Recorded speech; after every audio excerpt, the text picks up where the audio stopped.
Okay, I call Personnel, Veterans, and Human Services Committee to order at 6:30. Members of this committee are myself, Ty Waterman, and Peter Blair. Tonight we have 13 pieces of business and two wonderful people in to speak in front of us. First off, I'll call Michael Morgan. Michael's for the Traffic Commission. Good evening. My name is Michael Morgan. I live Mary Rocher Way, Hotel Ave. I am honored to have Mayor Harrow's appointment for the Traffic Commission. Got interested in the position from him just campaigning throughout the city. My in-laws live over by the high school, and I happened to be over the house when he was going door to door. And he noticed my sticker on my truck. I'm a firefighter, full-time for the city of Cranston, and he tried to recruit me to work for Attleboro. I'm a little invested in my pension and everything in Cranston, but it would have been nice to live and work in the same city. But I asked him what other ways I could be involved in the city, and he said, well, join a board or a commission. And I said, as soon as I become a resident, I will. And sure enough, I did, and there were two areas that caught my interest. One was the planning board, one was the traffic commission. And we have to have open a traffic commission, so I said, sure. How I learn more about it? He put me in touch with Mr. Horan, and I just became very intrigued on what they do within the city, how they address the traffic and safety throughout. And in my line of work as a firefighter for the past 15 years, 7 as full-time, I've seen the after effect of traffic incidents, whether pedestrian struck, accidents, and you kind of see where drivers were at fault, where maybe signage or other obstacles led to those incidents. And being able to serve in the city that I live in and actually try to correct those issues is something that I really want to do. And it being a volunteer position, for me, it's nothing new. I was a volunteer for 7 years before becoming a full-time firefighter, so giving something back to the community is something that I like to do, and I'd be happy to do in the city. What brought me to Attleboro, I'm a Rhode Island resident. I'm 34, and I lived in Rhode Island all my life until this past August. My wife, she's lived there her whole life. Went to Bishop Feehan. She worked at Sturdy Memorial Hospital. Her parents live here, so I'm a little invested in the city and trying to make it better all around to get all together. When I'm not a firefighter full-time, I work at Greenwood Fire Apparatus in North Attleboro, and friends with Mr. Jackson, who's been involved with Attleboro for a long time himself. And I believe you all have the questions that I've answered, and there's one issue that it's always caught my eye driving to and from work, and it's that Rathbun Will and Thatcher Street intersection. I like this question that Councilman Angela sent to me, because I've driven by there and going, why isn't there a light here? Why isn't there a light here? Why isn't this better? Why are people stopping in the middle of the road? And then talking to Mr. Horan, I'm like, he's like, oh, you're working on that. I said, see, I think I'd be a good fit over here. We're thinking the same thing, and I'm not even involved with that. So that's just little things like that I drive around, I see, and get to know the inside information of how, what's being done and how I can give my own input to making the city a safer place for everyone that comes through and that live here. Besides being a Rhode Island resident, and hopefully my thick Boston accent's not carrying too far. Everyone thinks I'm from Boston.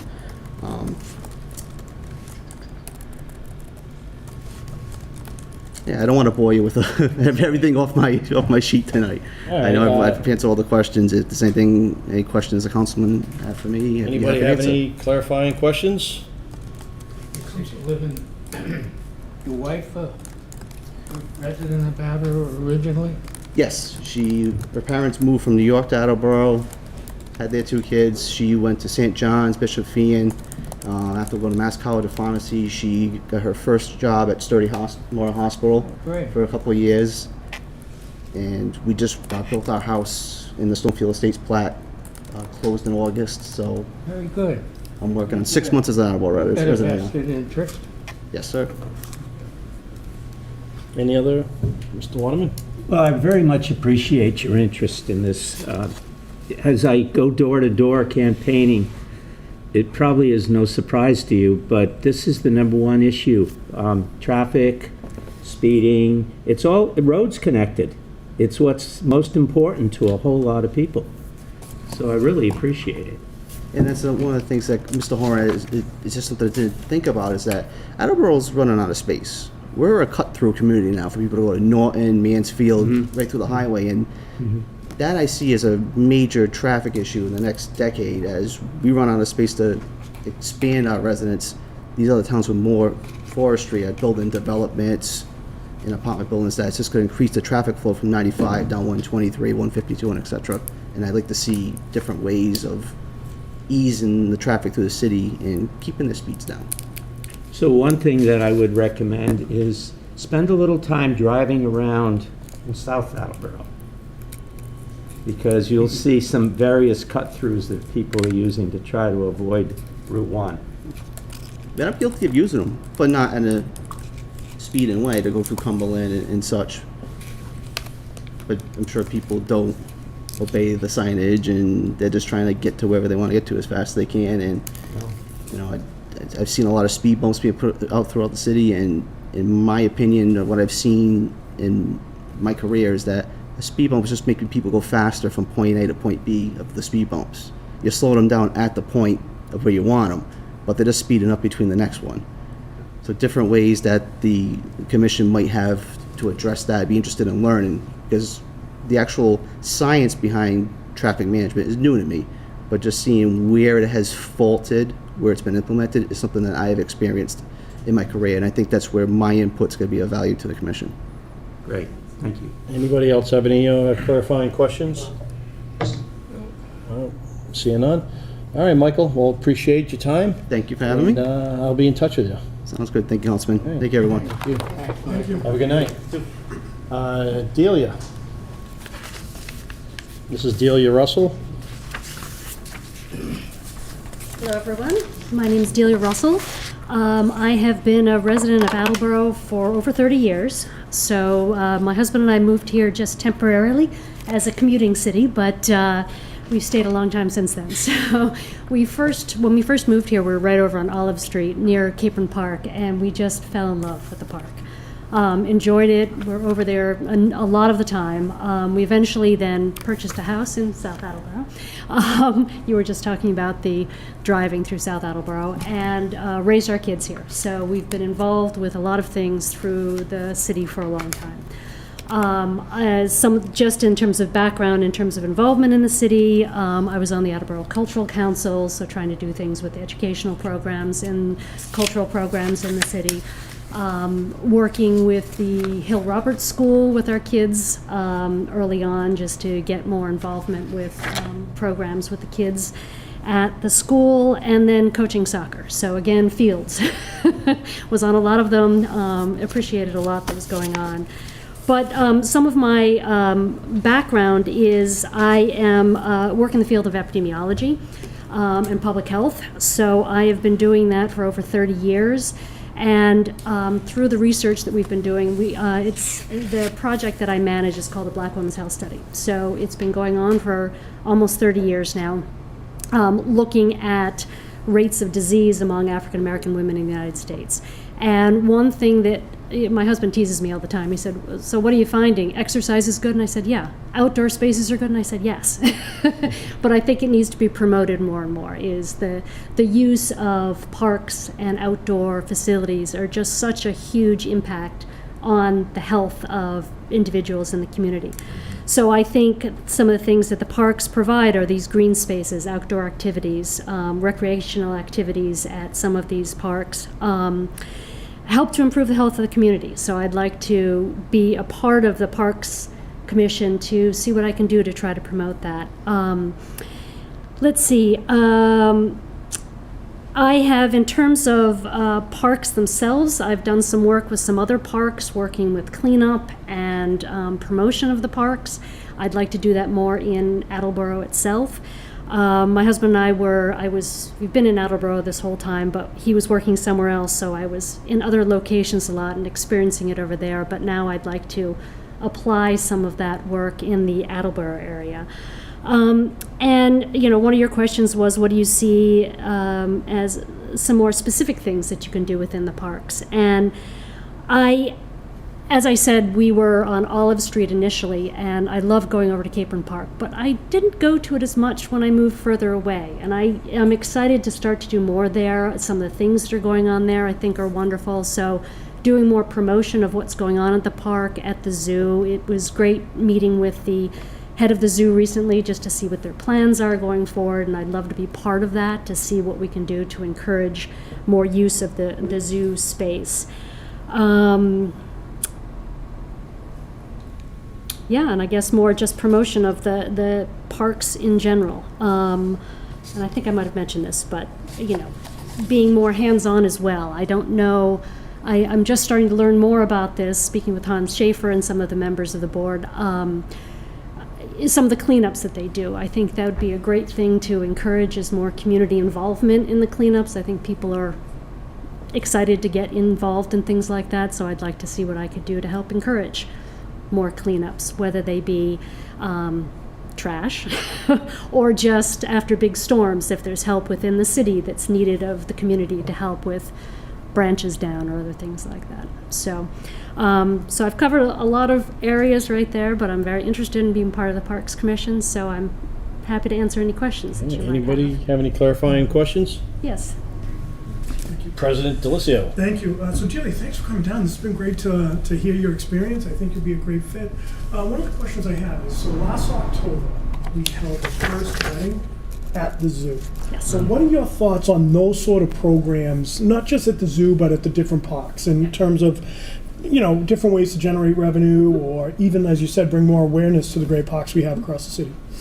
So I was able to sit in the last Park Commission's meeting, and they were talking about this, and I thought it was a fabulous idea. So I don't know the details of what goes into it, but what a great way to promote the zoo is to have a wedding there, to get people from outside to come in, because they were talking a little bit about visitorship, and obviously during COVID, the numbers have been down.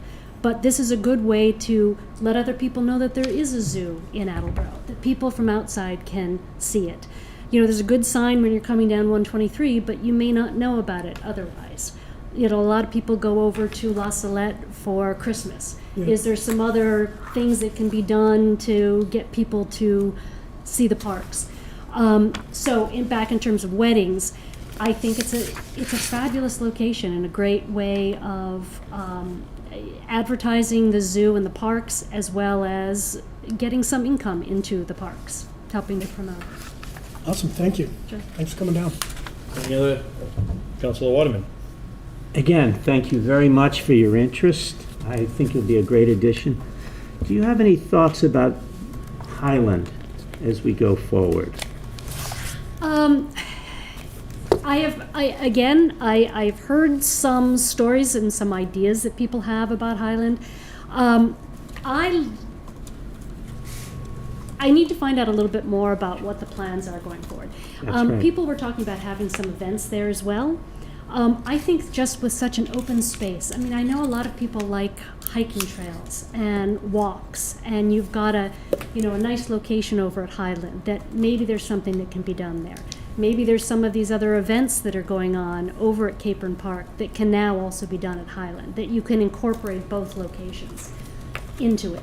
I think you can kind of see from my response, I think we need to have more promotion about this park becoming available to the city, and that more things can take place at the park.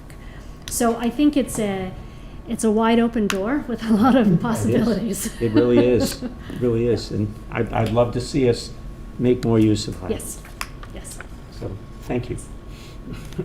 Any other? Councilor DeSimone. Thank you, Councilor Angelo. Dear good evening. My name is Kathleen DeSimone, and I am super excited about you joining the Park Commission. I particularly appreciate and share your comments and opinions about the physical and mental health value of being outside. So here's my challenge for you. Parks are beautiful, but they're even more beautiful when they're populated and regularly used by a wide diversity of people. So here's my challenge. Get more people in them and diversify the folks that use them, all right? And please know that I'm here for you and the Parks Commission anyway, because I think they're wonderful assets, and I just want to see them used more and more. If we get revenue from them, great, but if not, just to have people using them is the ultimate benefit. So thank you, congratulations, and good luck. Thank you very much. I accept your challenge. Any other questions? All right, seeing none. Well, thank you very much, Delia. Thank you. Thank Very And nice to meet we'll be all. with you soon. Okay, thank you. Appreciate you coming down. Thank you. All right. from the docket of January 18th, 2022, to be referred for study and recommendation to merge budget and appropriations with capital improvements to form one committee called Budget and Capital Improvements Committee. President Delicio. Is there a second? Second. All right. Motion's in order. Any questions, comments, concerns? Counselor Angelo. President Delicio. Thank you. Thank you for bringing this out. And this is something that the old adage of what's old is new again. Capital improvements used to be a part of budget. And I spoke with several current councils before this was introduced. I spoke with the past two previous council presidents to get some input and some feedback. I think with everything going on where we're at right now, I think it makes sense to have one committee that deals exclusively with budget and capital improvements. We've made great strides in capital improvement under Councilor Conti's leadership. He's fought hard to get a $500,000 line item, and I know that's not nearly enough in the budget. However, I'd also add that I think it's that kind of mindset that makes sense when merging both of these together. Thank you. All right, thank you, President Delicio. Any further? Councilor DeSimone? And then Yeah, Councilor I didn't, I didn't see this in your dockets. I didn't know you were going to talk about it tonight, but, and I defer certainly to councilors who have been doing this for longer than I have. These are two significant and important committees, and I'm just wondering about the workload of this newly formed committee. Has it been done before? And I personally would like, I'd like to hear more from Councilor Conti's and some of the other senior members about what this may look like and work like. It doesn't make sense. So I'm interested in learning more about this proposition. Thank you, Councilor Anton. Councilor Conti? Thank you, Mr. Chairman. I have a few thoughts about this, and I mirror Councilor Delicio's comments. This committee, this new formed committee, used to be called the Finance Committee, and I kind of like that better than calling it the Budget and Capital Improvements Committee. I agree that the workload has all the appearances of being a little challenging. That doesn't frighten me. I do think that recent events have really eliminated a lot of the dire needs in capital improvements. And not that capital improvements issue is going away. That's not the case at all. Trust me. It's different because of the ARPA money and the COVID relief fund monies that have come into the city, as well as the state funding that's come into the city. It's changed the capital improvement picture in the city. In looking at this year's capital improvement plan, I've gone through it extensively, and there's really only one urgent project in the book, even though there's $8 million of projects that are labeled urgent. When you read the definition of urgent in capital improvements, there's only one project that is really threatening the public safety of the residents in the city. So that gives you an overview. It's also factual that the capital improvements and city development workload in prior years has been very seasonal, where yes, it's horrendous during January and February and March to get that budget message ready for the mayor before he sends the budget down to the council. But the rest of the year, it's really just monitoring what's going on in the building commission and the school department, and trying to keep up with what's going on with the projects that have been approved. So it's true that the workload demand period for capital improvements backs right up to the budget process. And the two of them involve speaking with all of the department heads, which could be married into one effort and make it more efficient, because you've got one committee doing capital improvements and budget under a finance umbrella, that the interviews with the department heads would be a combination of both the capital improvement needs and the budget needs. And I, like Councilor Delicio, believe that those two marry together. So, giving this a lot of thought, because while it hasn't been spoken, I'm assuming that I'm going to be the chairman of this new committee. And I do prefer that it be called the Finance Committee, but I can't make a motion in your committee because I'm not a member of your committee. But if I was a member of your committee, I would make a motion to amend the motion to name it the Finance Committee. But it'll be whatever your committee decides it to be. I could always change the name in the regular meeting that follows when this comes up to the full council. So while the future always looks a little scary when there's change,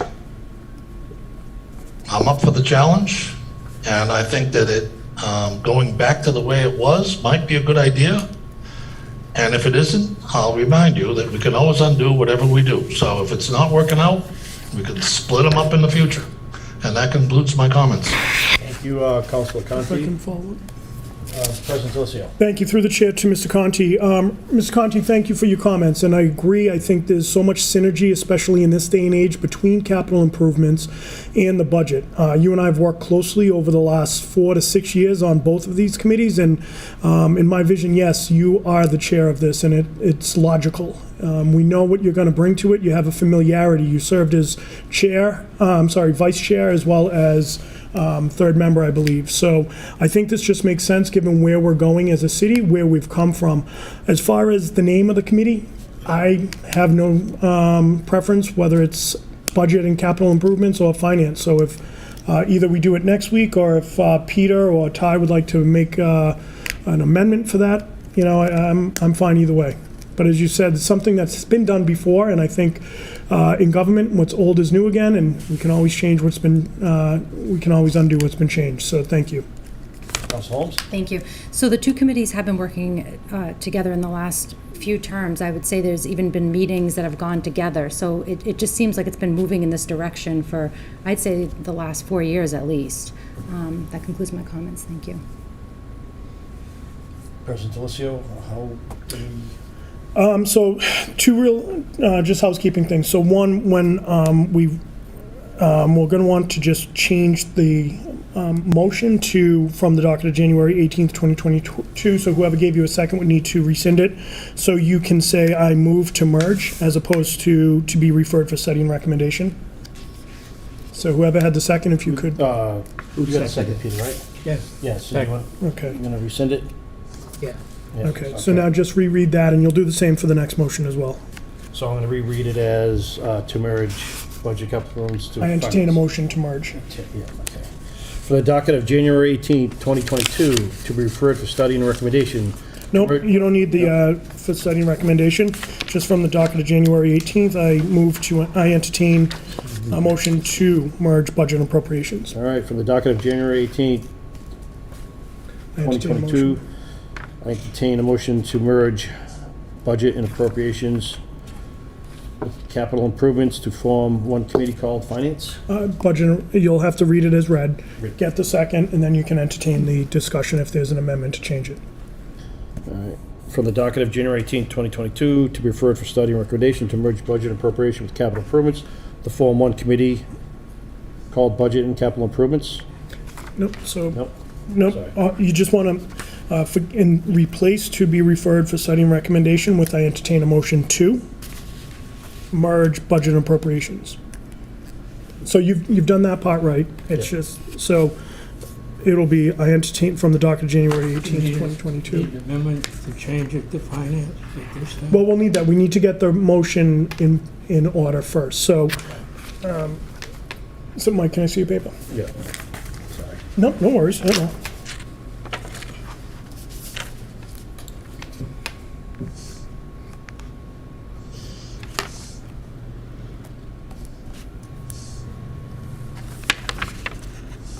So, I entertain a motion and just read the rest of it as is. Forget about to be referred for study. Okay? This is a change. It's challenging. It's especially as a new council. You're doing a great job. Thank you. From the docket of January 18th, 2022, I entertain a motion to merge budget and appropriations with capital improvements to form one committee called Budget Yep. and Capital Improvements Committee. I'd like to, Second.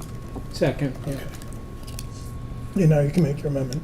All right, we would, I make a motion to amend that motion Okay. to call it the Finance Committee. I make a motion to amend that. Second. Okay. Put a second on it. And now the motion for the amendments in order. All right, any questions, comments, concerns? None. Hearing none, we can vote. All those in favor? Aye. Aye.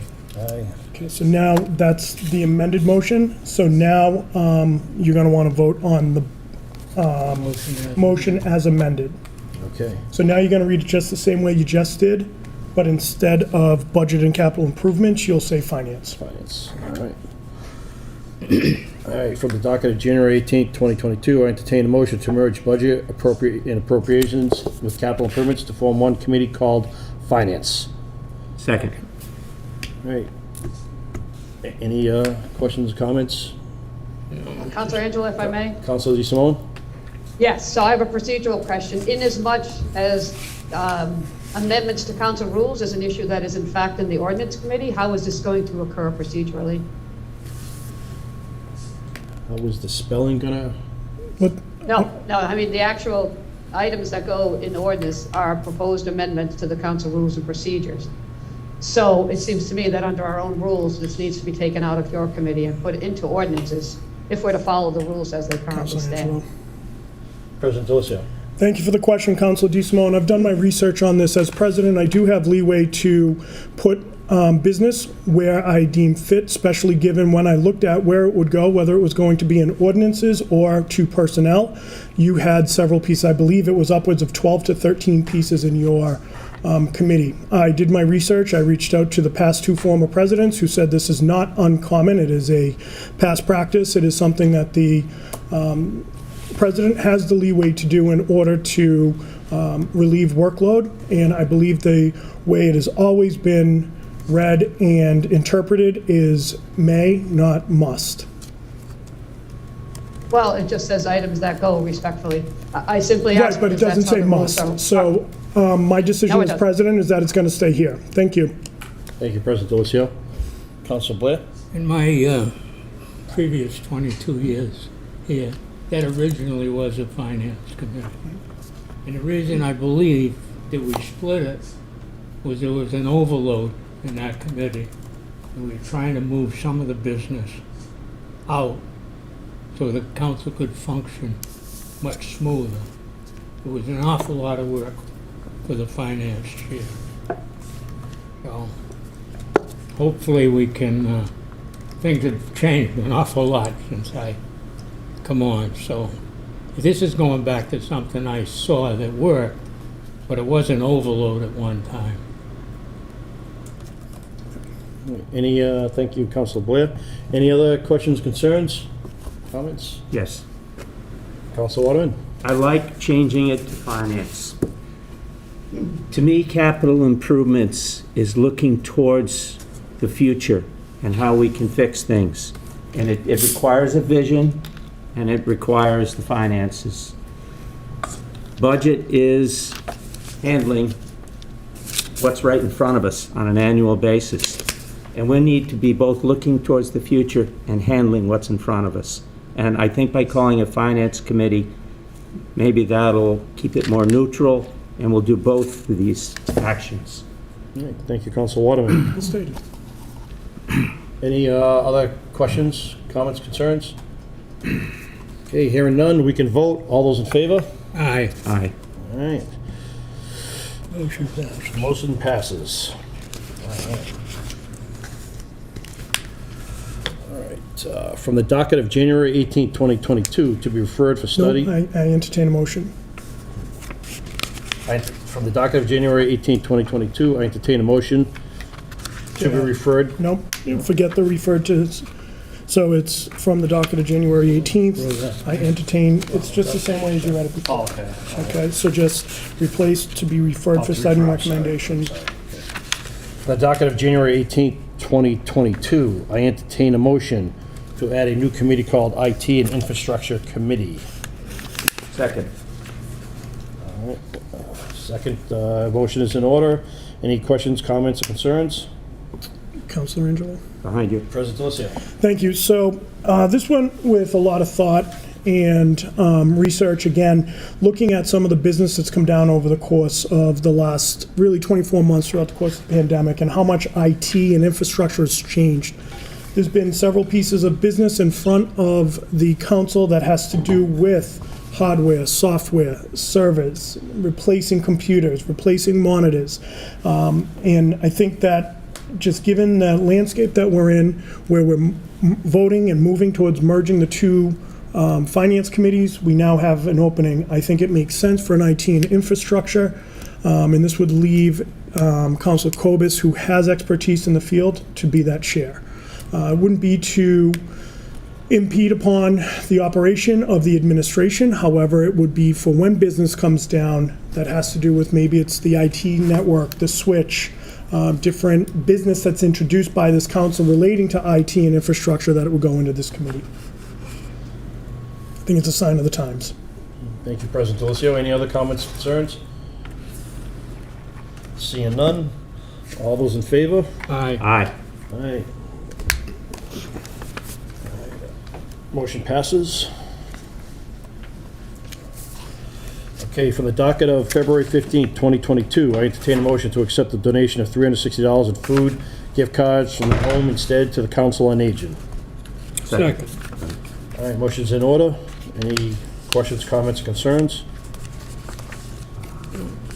Just another generous gift. Seeing none, yeah, it's a great gift. And, I can tell you this, the senior center is constantly, will make use of this. There's a lot of people who will come to this, so it's great. Any other questions? All right. Hearing none, we can vote. All those in favor? Aye. Aye. All right, motion passes. On the docket of February 15, 2022, I entertain a motion to approve the following reappointments for the position and for the terms as indicated. Terrence McCrossin, Constable, 1 year, expires February 2023. Joshua Jorge, Constable, 1 year, February 2023.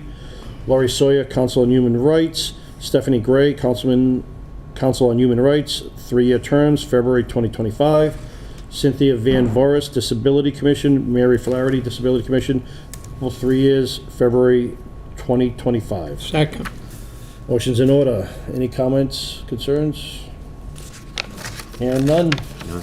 All right, we can vote. All those in favor? Aye. Aye. All right, motion passes. All right, from the docket of February 15th, 2022, I entertain a motion to approve the appointment of Michael Morgan, 97 May Rocha Way, to fill an expired term of Traffic Study Commission, term to expire February 2025. Second. All right, motion's in order. I mean, we just heard from Michael. Seems like he's very well qualified, and I think we'd honestly would be lucky to have him on. Seems like a good Absolutely. candidate. All right, all right. Any other questions or comments? Hearing none. All those in favor? Aye. Aye. All right, motion passes. For the docket of February 15th, 2022, I entertain a motion to approve the appointment of Linda Alger, 24 Handy Street, to fill an expired term on the Board of Park Commissions, term to expire February 2027. Second. Motion's in order. I think everybody's familiar with Linda Alger, and I mean, what more can we possibly say? She's been fantastic. Peter, you can say some nice words. We could possibly talk the whole evening, any of us have been on this board, council, I bet. for the contribution she's given to us as councilmen, as the city as a whole.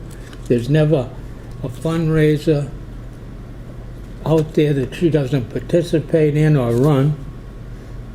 If you read her resume, I didn't know it was ever going to end, the thing she had done. Extremely. So there isn't enough time to say how fortunate this city is to have her want to volunteer again on an important commission like the Park Commission. I think if they tried, and no disrespect to anybody that's on there, we've got a good Park Commission. Yes, we do. But you couldn't find a better candidate. All right. Any other further questions, comments, concerns? Just amen to that. Hearing none, all those in favor? Aye. Aye. Motion passes. For the docket of February 15, 2022, I entertain a motion to approve the appointment of Delia Russell, 6 Jody Way, to fill an unexpired term on the Board of Park Commissions. Term to expire February 2025. Second. Second.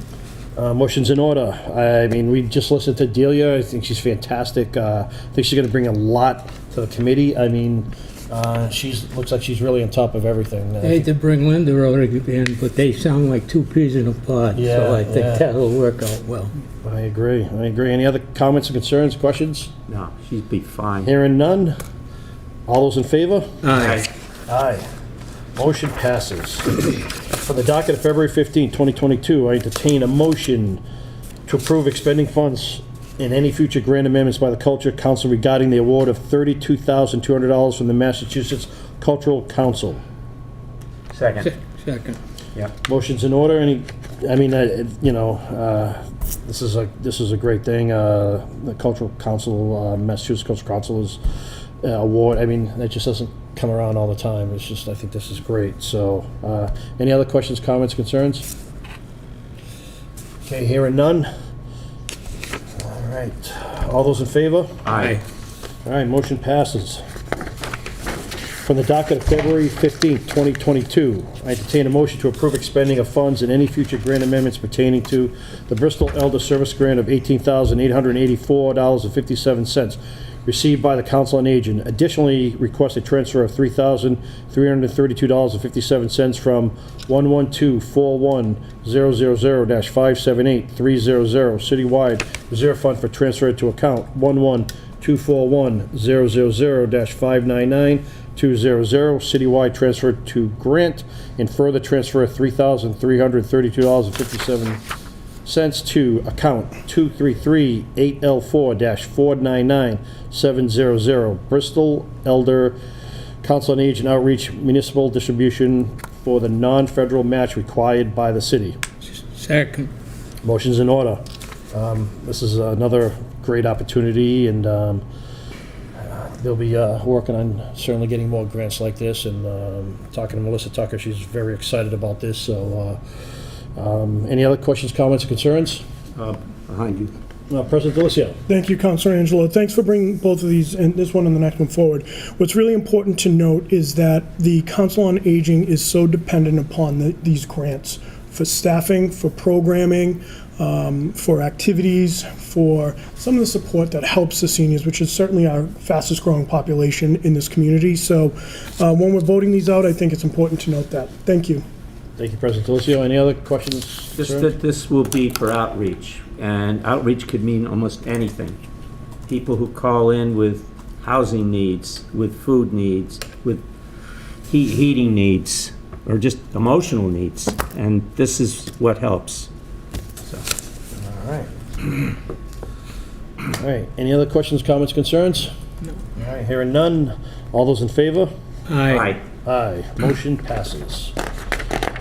For the docket of February 15th, 2022, I entertain a motion to approve the expending of funds of any future grant amendments pertaining to the Bristol Elder Services Grant of $4,615 received by the Council on Aging, and additionally request a transfer of $814.50 from 1124100-578-300 citywide reserve fund for transfer to account 1124100-599-200 citywide transfer to grant, and further transfer $814.50 to account 233-7L4-499700 Bristol Elder COA Mind and Body to fund the non-federal match required by the city.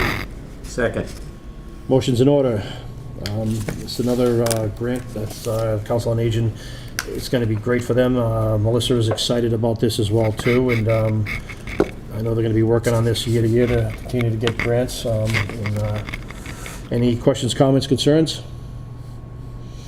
Okay, hearing none. All those in favor? Aye. Aye. Motion passes. For the docket of February 15th, 2022, I entertain a motion to reappoint Deborah Gould of 386 South Washington Street, North Attleboro, for a 2-year term as auditor. Term to expire February 2024. President Delicio and Vice President Cobus. Second. Second. Motion's in order. I mean, I think we all know the importance of Deb Gould and how incredible job she's done. I've quickly seen it in my month of being on the council, and I'm sure the rest of you all have seen it. Any questions, concerns, comments? Just lucky to have him. She is an invaluable addition to our city and to our council. All right, any other questions, comments, concerns? Hearing none. All those in favor? Aye. Aye. Aye. Motion passes. For the docket of February 15, 2022, I entertain a motion to reappoint Virginia Stewart Becker of 101 South Avenue, Attleboro, for a 2-year term as council assistant. Term to expire February 2024. President Delicio and Vice President Cobus. Second. Motion's in order. I mean, again, I've been here a month, and Great asset. she's just incredible. She's Great asset. been wonderful, and I've known her for a long time, and And I know on a Fantastic. personal comment over the last 2 months that I've been sort of under the weather. She answers the phone. I ask some silly questions, and she manages to answer them. So she's an asset, and I'm glad we have her there. Oh, yeah. absolutely. Any other questions, concerns, comments? All right. All right. All those in favor? Aye. Aye. Motion passes. Sorry.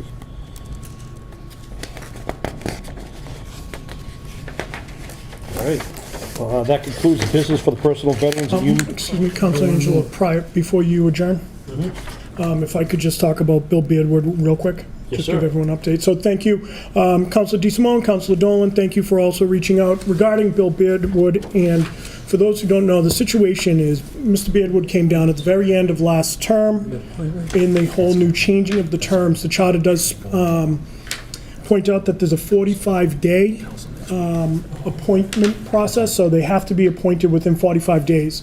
Virginia and I were researching exactly what is that 45 days? Is it from when it comes down in the communication, when it comes down, voted out of committee? So we wanted to get the official word for the solicitor, just so we have that precedent. So we're waiting on that officially. However, the 45 days for both have already passed. So Mr. Beardwood will be getting sworn in. He's now a member of the planning board. Just so everyone's aware, Virginia and I reached into this, researched this. We talked to several folks who understand these sort of situations. Next week, we will be voting on it, so there's official record of where the council stands on this. Where it's already voted out of committee, the guidance and advice we received is that we can't strike it, and it would be best to vote it, so there's an official stance from the city council on this. Thank you for that leeway, sir. Thank you, President Delicio. All right, that concludes the business for the Personnel, Veterans, and Human Services Committee. I move to adjourn 7:13. at 7:13. Second. All right, all those in favor? Aye. Aye. Aye. We adjourned at 7:13. And folks, there's been a change to the agenda. Councilor Conti, in his diligence a couple weeks ago, asked if he could go as well. So he'll be going now for the Senior Tax Abatement Committee. Thank you. I'd like to call the Special Committee for Tax Abatement Review to order at 7:14. Sitting on this committee are Councilors DeSimone and Councilor Bennett. We have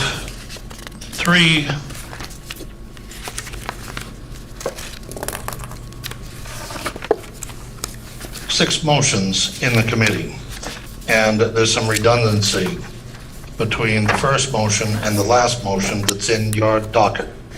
So you have a motion from the docket of December 21st, 2021, that is to adopt a senior needs exemption. And if you look farther down your list, you'll see from the docket of August 21st, 2018, there's a motion for a home rule petition for the city with the House of Representatives. That's the exact same measure, just 3 years older. Amazing.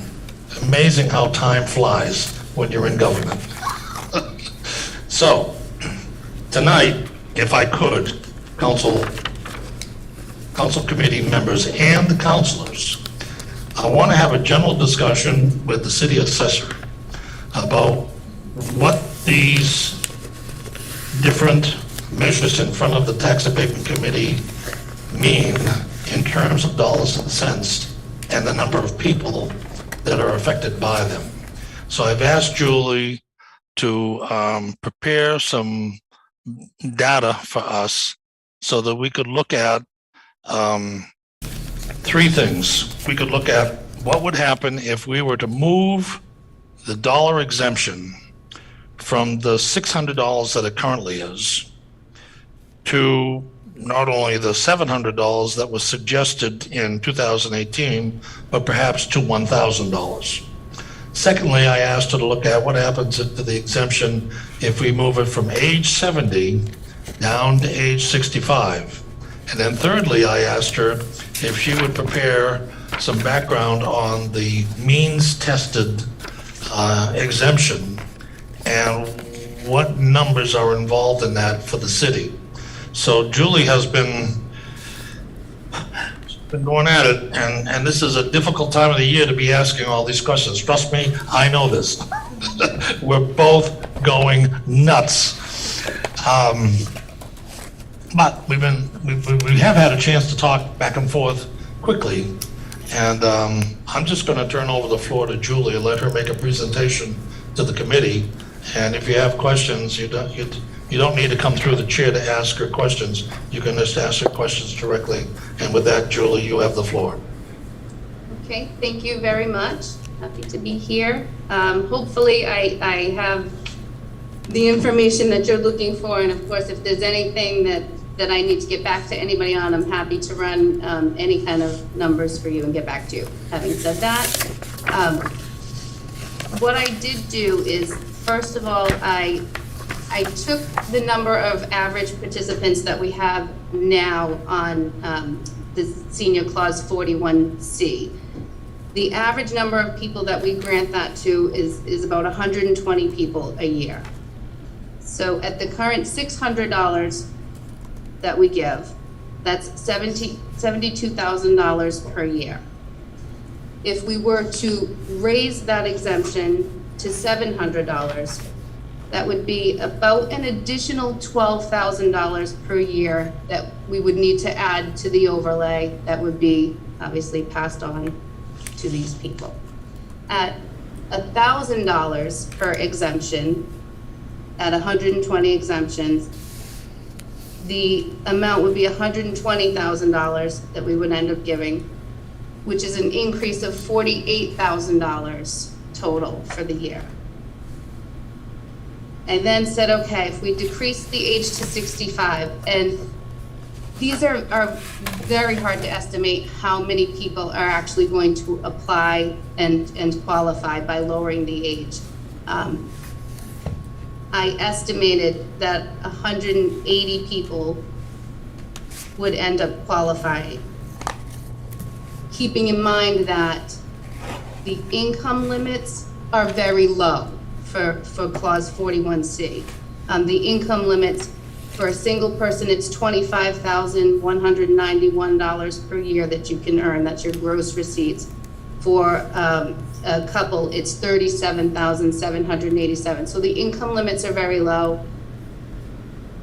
But then again, those are the people who need the benefit the most probably. So at 180 participants, at the $600 exemption, the city would be granting around $108,000 in exemptions, which is an increase of $36,000 to the overlay per year.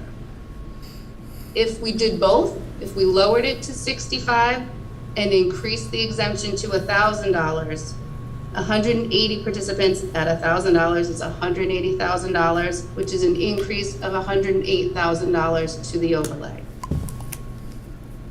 What does $108,000 increase to the overlay look like? It's about 2 cents additional to the tax rates, about 2 cents per $1,000 of value that the tax rate would increase with that increase in the expense of the overlay. On the senior means tested exemption, I had figures from the Department of Revenue and the Council on Aging up to 2018 of the number of people that qualified for the circuit breaker exemption. And that's what the senior means tested exemption kind of runs off of. People who qualify for the circuit breaker tax credit on their Massachusetts income tax would, by default, they would have to apply, but if they qualify for that and meet that criteria, they would qualify for an additional exemption from the city. We would need to do a home rule petition, and we would need to write our own kind of program rules, I guess you'd say, but it would piggyback off of the circuit breaker. Now, I took the numbers from 2018, escalated them at 4% per year just to try to get a good idea of how many people may be qualifying for the circuit breaker. The total number that I came up with of qualifying, now these are people, in order to qualify for the circuit breaker, you could also be a renter, you might not be a homeowner, so I had to then kind of try to cull out and say, okay, I think probably a third of the people who qualified in the entire city may qualify for our exemption. So out of 578, just for an estimate, I took a third of that and said 191 people may qualify for our additional exemption. Escalating the amount of average circuit breaker credit that people are receiving in the city of Attleboro, I came to $950.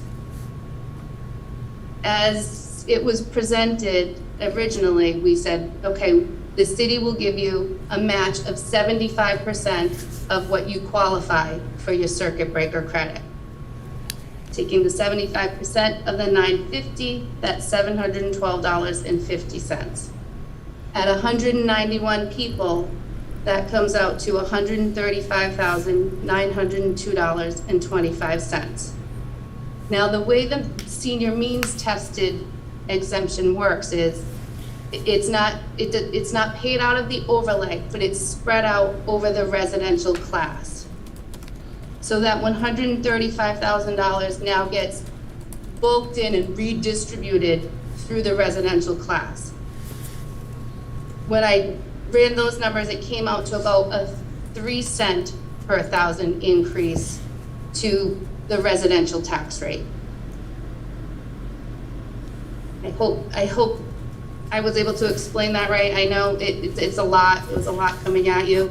I do have spreadsheets that I could email or make copies of if that might help to visualize it. I know it's a lot to just hear at the meeting. Julie, I have a question. Sure. In 2022, you have 120 qualified for the $600 exemption. Mm-hmm. In the last 5 years, has that number been dropping? It has not been dropping. It's funny, we lose some seniors and then we pick up some seniors. So it has been going up and down, honestly. We had 121, I think, in fiscal year 18. It went down to 117, then it went to 118, then it went to 115. So it does kind of bounce all over the place, and I think I went to the high side because I think we're going to see more and more seniors coming on. I think Attleboro's population is aging, so I'd rather estimate high. Well, it's the astronomically low income threshold that is causing those senior numbers to drop. Because That's true too. what single person in the city of Attleboro could afford to live on $25,191 of income a year. I think I eat $21,000 worth of food a year. I know, it's true. It's tough. I'll tell you what's tougher though, is I have had to deny, not many, thank goodness, because it breaks my heart, but there are some that, I have to deny based on $100 of income. So they just missed that threshold and I have to deny them, and it's terrible. But So if we're to go to full boat, if we were to go from $600 to $1,000, and we were to go from $70 to age 70 down to age 65, and we were to let everybody in on the circuit breaker, 1, 2, 3, what's the punch? So with the increase to the overlay of $108,000 and the increase in the residential levy, you're looking at about a 5 cent per $1,000 of value increase to the tax rate. And the average single-family home in the city is, It was 432, is that right? No. Oh, guess I didn't have that here. Hold on. Around 400,000 now, I think. They just said 420 for the other day.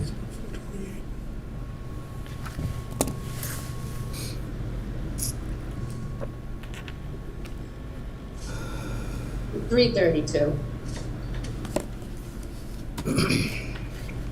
times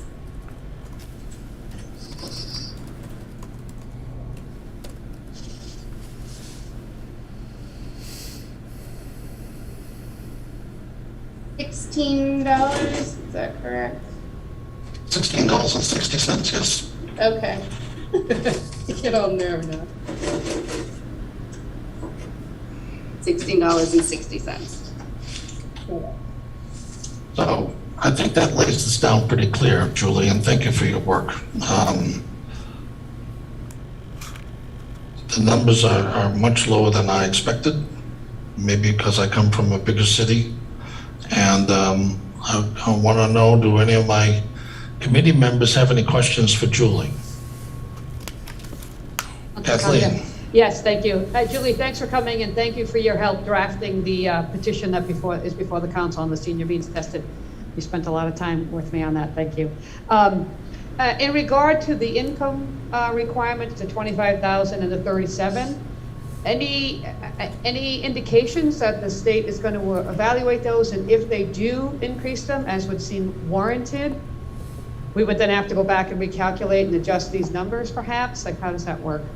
Yes, I think it is important to remember that until we're up and running and we get through one full application year, and we won't truly know how many people, are going to qualify or are going to be accepted.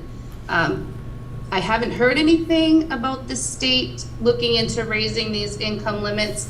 The council did accept clause 41D just last year, which will increase those income limits each year by the cost of living adjustment that the Department of Revenue sets. So it's usually about 1%, but we at least did put that in place. I say we, the council, the city put that in place. And may I ask one more question, please, Councilor Conti? Yes. Julie, in your experience, because I have to tell you, a lot of things that I'm reading in regard to these kinds of benefits, if you will, or programs, is that the age should go up as people live longer and work longer, et cetera, et cetera. What are you seeing because everything I'm saying is that you should go from 65 to 70, and some municipalities are even going higher. So what are you seeing in other areas? Are they increasing the age or decreasing the age in 2022? So a lot of the municipalities that I'm seeing are doing these senior means tested exemptions. So a lot of them are following the circuit breaker. So a lot of them are at 65. As far as the 41C, I haven't really seen anybody raising the age requirement. I personally think 70 is a good number. People aren't really retiring at 65 anymore, like you said. So I don't have a lot of experience. I could actually call around to some more municipalities and see if they're considering it or what they're doing and get that information for you. But I haven't really seen that happening. Thank you. Hi, Julie. Any This other is questions? Yes, I have one, if I could. This is Go right Councilor ahead. Bennett. Julie, thank you again for coming down with all this information. This is wonderful. Just to piggyback on Councilor DeSimone's question, with regard to the indexing of the income, I'm assuming there would be a similar type of adjustment needed if the circuit breaker credit also adjusts. Is that correct? Correct, and that usually does change each year. The Department of Revenue will set a new income threshold each year. Thank you. Julie, do you happen to know what that number is on the circuit breaker? So for the circuit breaker, it's 62,000 for single head of household, and for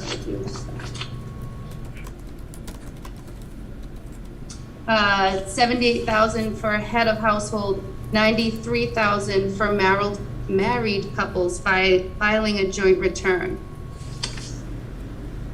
But I don't know if I did mention this. The circuit breaker tax credit, though, applies only if your property tax payments plus half of your water and sewer expense exceeds 10% of your total income. So that's another threshold that's in place in order to qualify for the circuit breaker.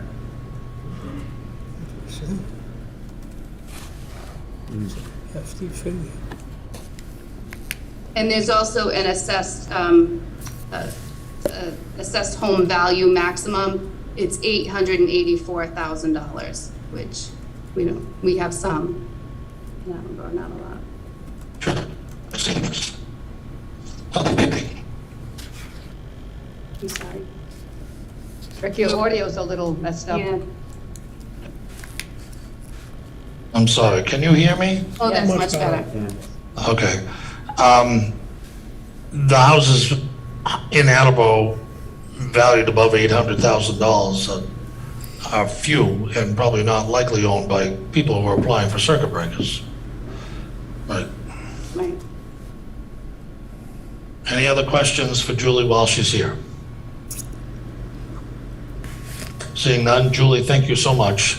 If you would summarize what you presented tonight and just leave that off with Virginia, she can make hard copies available for the counselors because you threw out a lot of numbers tonight. Right. And it's easy to get them confused. Right. Thank I you will so do that. much. Thank you, You're Julie. very welcome. Thank you all. Have a good night. Thanks, You're Julie. welcome. Thank you. Bye-bye. So, Councilors DeSimone and Bennett, I'm going to ask you to strike from the docket of August 21st, 2018. I move to strike the home rule petition for the city with House Representatives Amendment Article 89 of Massachusetts General Law, Chapter 43B, to adopt ordinance for a senior tax program authorizing the city to amend Chapters 169 of the Act of 2012, House Bill 3815. Second. Thank you. Motion's in order, seconded by DeSimone. Any discussion? Yes, only to say, I apologize, Rick, when I submitted the special act that we have before us, I didn't fully appreciate at the time that that was what you were referring to in 2018, so. didn't Well, mean to step- admittedly, this motion is pretty obscure. I didn't mean to step on your toes, but I didn't know that's what you were talking about, so. I don't feel as though my toes have been stepped Okay. on. And I'm glad that we're striking the motion. So the motion's in order. All in favor, say aye. Aye. Motion passes unanimously. I do want to tell you that I am in conversations with the motion just before that about the Disabled Taxation Aid Fund. I sent a memo out to Laura and Deb asking if they had any exposure to this in the past. Laura's on vacation, and I expect her to answer me after she unloads her desk from being away. But Deb says that she's had very limited exposure to this, and that her understanding is that it works like a trust fund, but it's not governed by the trust fund committee, and that it has its own separate requirements under Massachusetts general law, and that we have to create a committee to administer this Disabled Taxation Aid Fund, and that committee would be the chairman of the Board of Assessors, the city treasurer, and 3 residents of the city to sit on the commission as appointed by the mayor.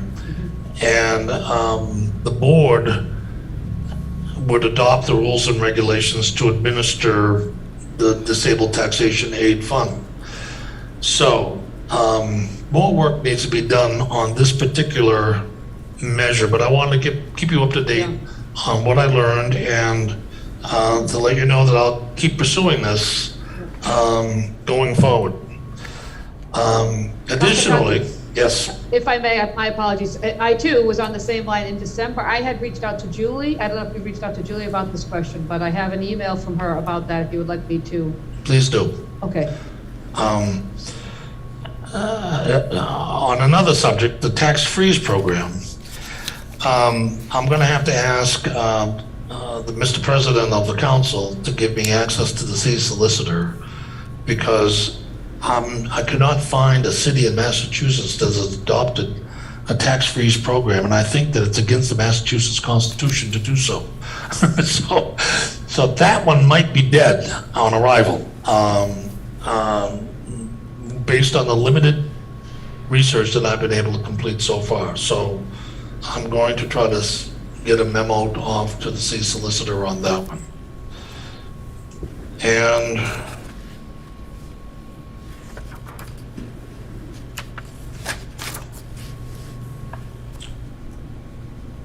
on the other one, I would like to hear your comments about how you feel about moving the exemption level for the existing clause 41C, because I'd like to put some summarized feelings together in the form of a motion for the next committee meeting to change 41C from $600 to a more contemporary amount. And here's my thinking about this. With the rate of inflation that we're seeing right now, together with the appreciation in the real estate market, which admittedly is causing a drop in the tax rate. So people's taxes in the city of Attleboro are going up about 4% a year compounded. Now on a fixed income, that's where I'm concerned. And that's what 41C is meant to be, a safety valve for those that are just bumping up against that. Now, you do have those income limits. But I really want the committee to entertain the idea of raising that number 600 to a higher amount. And so I want to hear what you think about this, Councilor Bennett and Councilor DeSimone.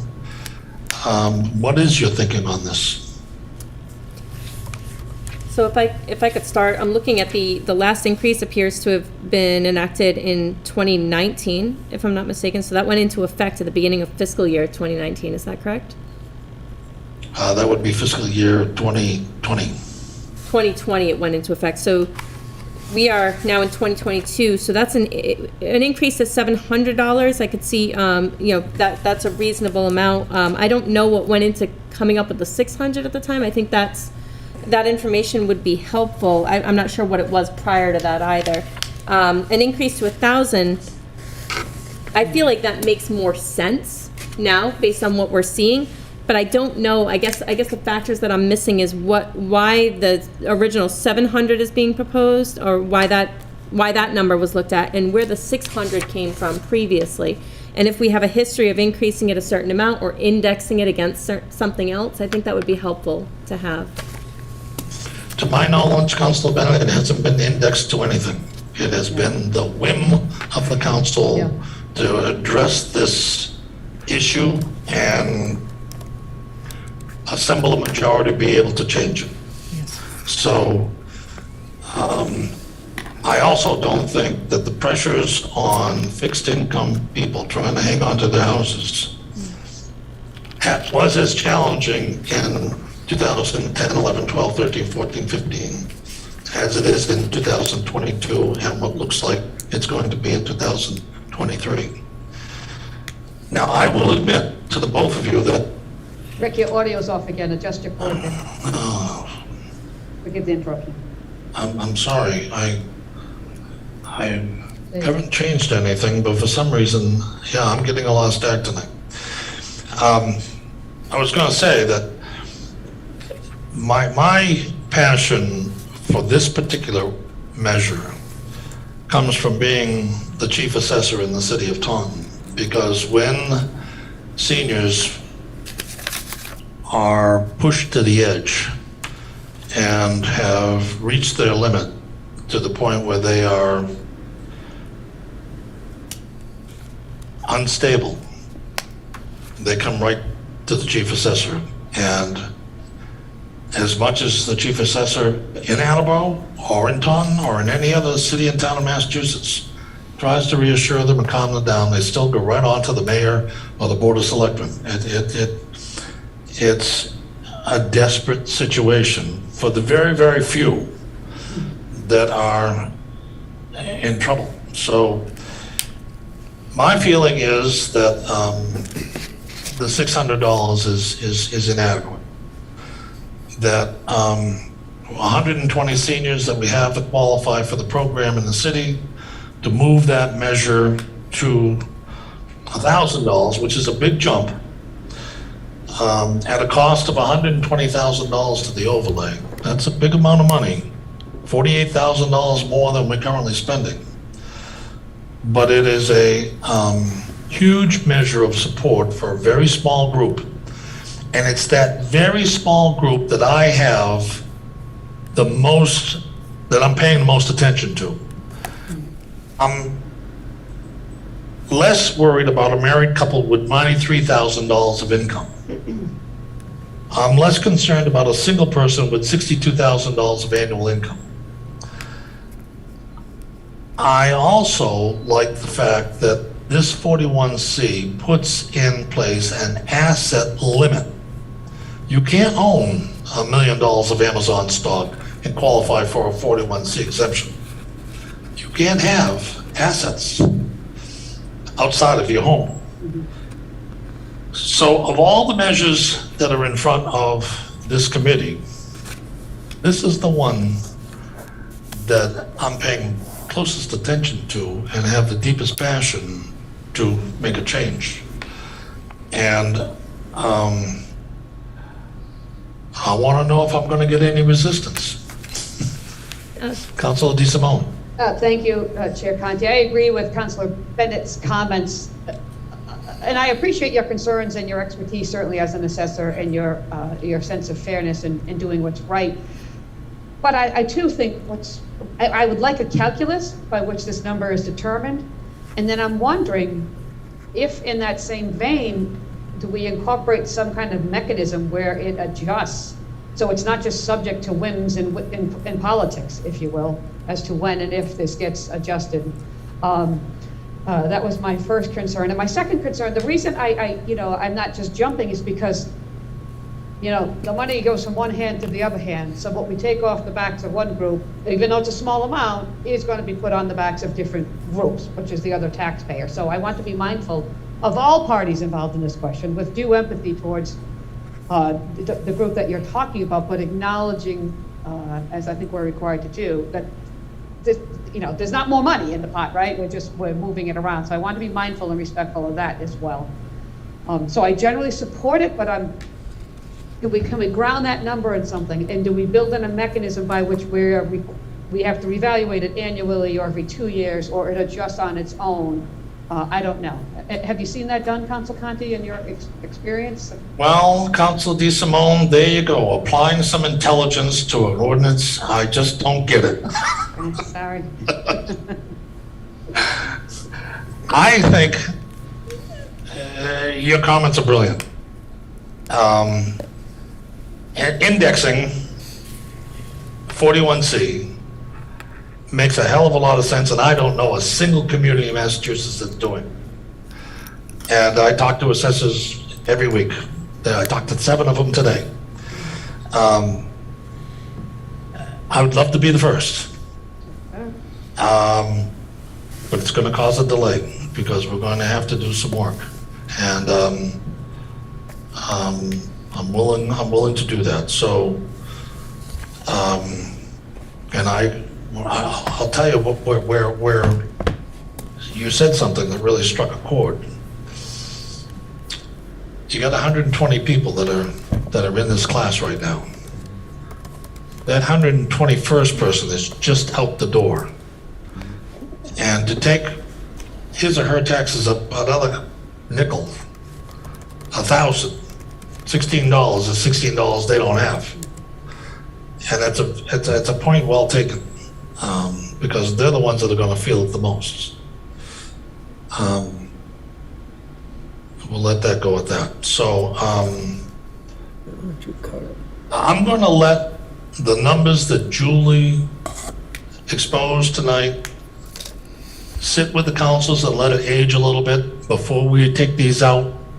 So I'm not going to bring any further motions out tonight because I want the councils to have time to both absorb the numbers, understand the different avenues that are available to them before we take a vote. Because when we take one vote, it's going to impact, I think, how people feel about the other votes. So with your gracious accommodations, I'll call for a motion to adjourn. Second. Thank you. Motion's in order. All in favor, say aye. Aye. I declare the Special Committee for Tax Abatement Review to be adjourned at 7:47. Thank you very much. Good meeting. Council Waterman, you're up.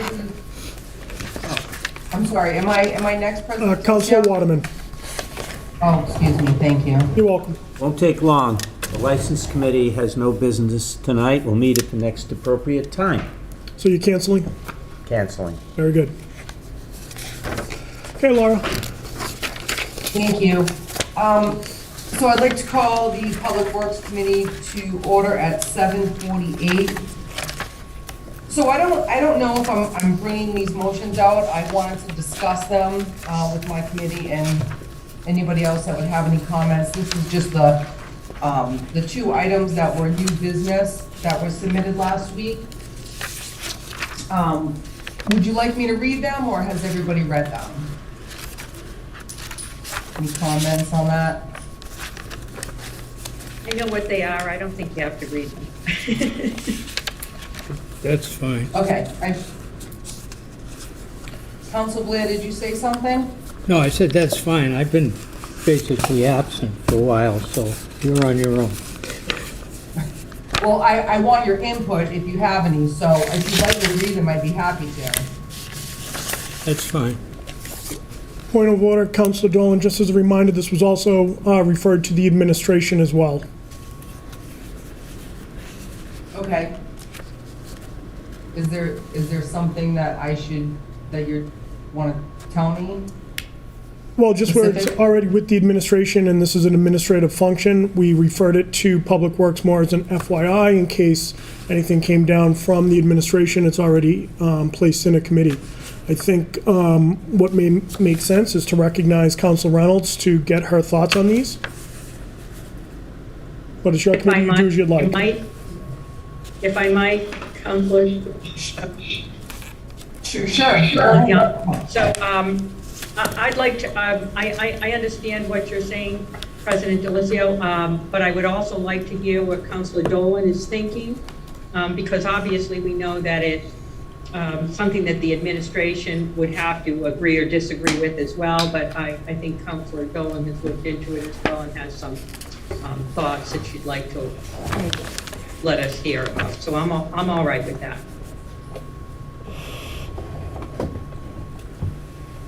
Is that okay, President Delicio? Absolutely, Chuck Committee, I just wanted to ensure that we were, it was more of a point of order that it was important to note that it was also referred to the administration, as this is more of an administrative function.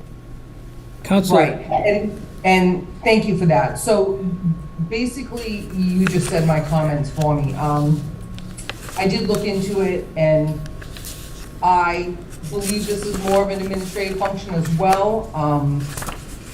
In both of these cases, for both of these motions, you know, and I did look up in the charter as far as like, you know, 2-5C, interference with the administration. And you'll have to forgive me because I've never had a committee where I've had any motions that were referred to me and the administration. So basically, in a nutshell, that's my thoughts. This is an administrative function. I don't believe that the council has purview for either of these two motions, these two new orders of business. And that concludes my comments for now. If anybody has any other comments they'd like to add. Councilor Reynolds?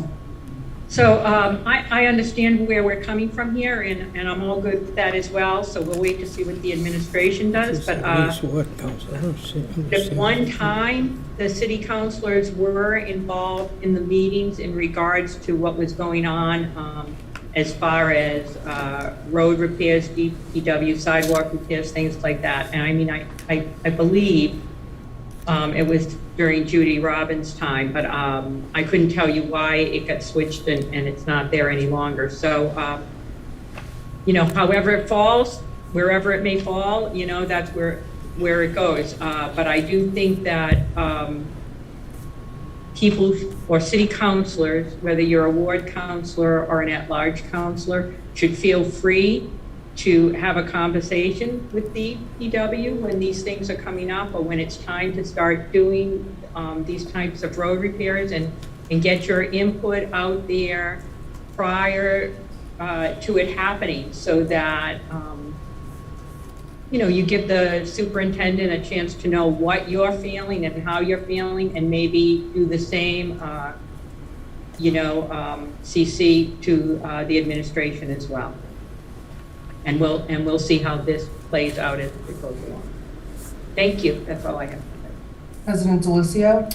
Thank you, Councilor Dolan. In the past, and something to think about, is if this is something that you, your committee, the rest of the council is passionate about, you could always think of something similar to a resolution, as we do with the budget message, the CIP message.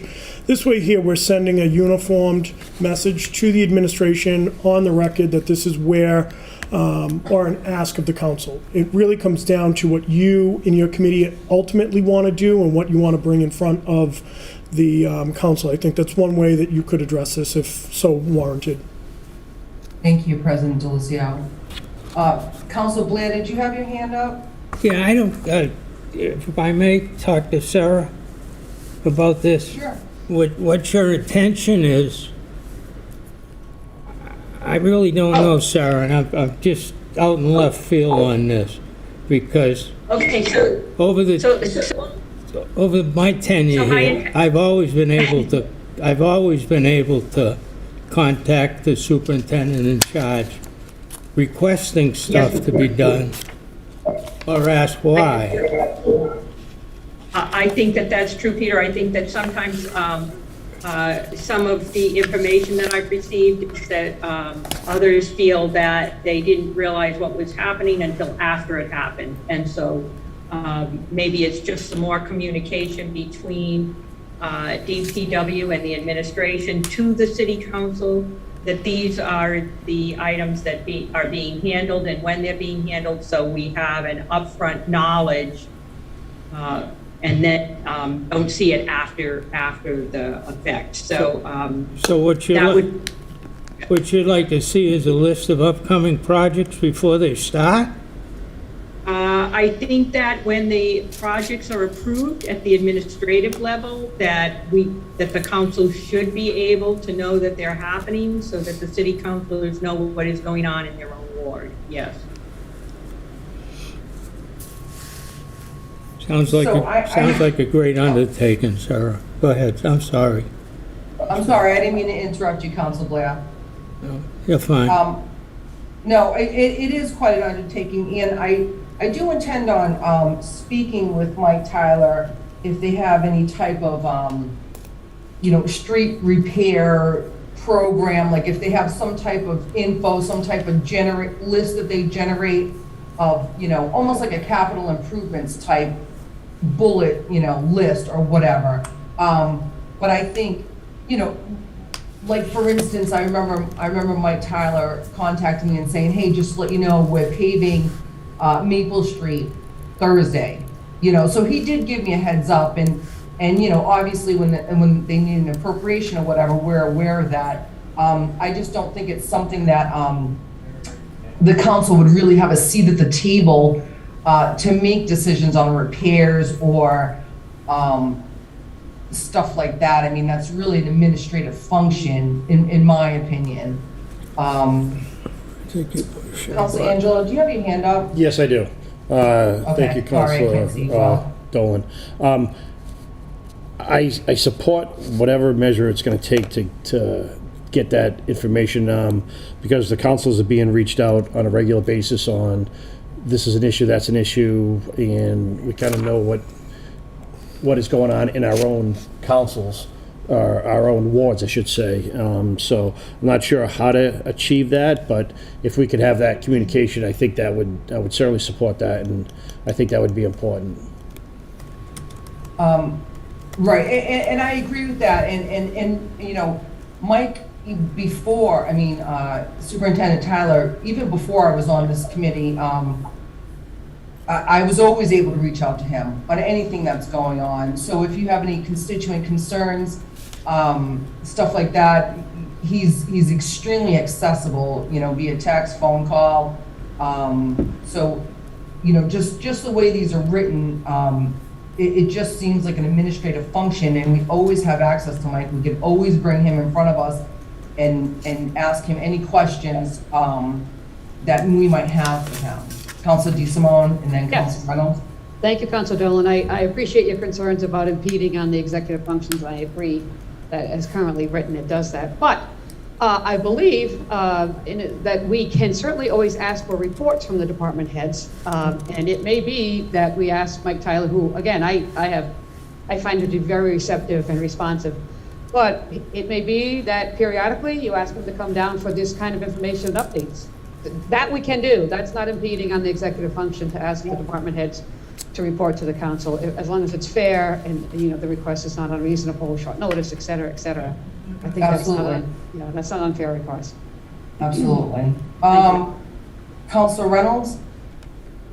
So I'll go back to the two areas, and one was, could counselors sit in on the meetings between the administration and DPW if they wanted to, if they chose to? Not everybody would want to really get involved in it all, but others might want to. That was my actually first question. And the second one was really what we're already talking about, is that, and I did have a conversation with the DPW superintendent, and he was very open to that, like what he was choosing to do and why he was choosing to do it and bring it in front of the council. I think what happens is everybody has their life outside of council. You have jobs, he has his work, we have ours, and before you know it, you've missed his planning time and you haven't thought to call him because you've got other things on your plate that goes with a committee that has nothing to do with the road repairs or whatever, unless there's something in your own area that's right in front of your own piece of property, and all of a sudden you're like, oh my God, are they doing this? And you might call them on it, or if somebody, a constituent, has called you. So I think it would be fine for the city councilors to ask the DPW superintendent, or have a time during the year when he does most of this work, to come in possibly 2 or 3 months in advance to tell us what he is looking at and why he is looking at it, so that each counselor would know what's going on in their particular ward in the area of the city. Those are my comments, and honestly, with my conversation with him, he seemed more than willing to do that, so. Right, and he's always open to that, and you know, he could come down with a plan of what, you know, obviously plans change, things change, money changes, whatever, and he could come down and say, listen, this is our goal for the next 6 months, is to pave these roads or to do whatever the case may be. You know, as far as sitting in on meetings, you know, that's not something I would be interested in, or I think that, you know, as counselors, we should be there, but, you know, again, that's just my opinion, and, did I see Council Holmes? Do you have your hand up? Yes, thank you, I do. I would like to invite the DPW superintendent to talk about, similar to what you described, what is the plan in place to understand what sidewalks are taken care of first? What's the system? When we appropriate the money, it's a general Summer Street, County Street. It doesn't tell us where on County Street. It doesn't. So I would like it to be more detailed, what is being done. This new business is directly related because some areas have been addressed that really I'm frankly concerned about. So I think we do need to have a little bit more of an understanding of what is being targeted here in the city. Yeah, and I can absolutely invite Thank you. Thank you. Superintendent Tyler down. And again, I feel, you know, and I'm sure he'd be more than willing to discuss any issues that we have of, you know, what his punch list is and why. So what streets he's doing first, or whatever the case may be. Although I still think it's an administrative function it's not our, in my opinion, I don't believe that it's our purview. He doesn't report to us. The superintendent doesn't report to us. We appropriate He reports to the mayor. We appropriate the money. I'm sorry? We appropriate the money, and when the money says County Street, I'm assuming it's an area in County Street that needs to be attended to, not an area in County Street that does not need to be attended to, that's being fixed.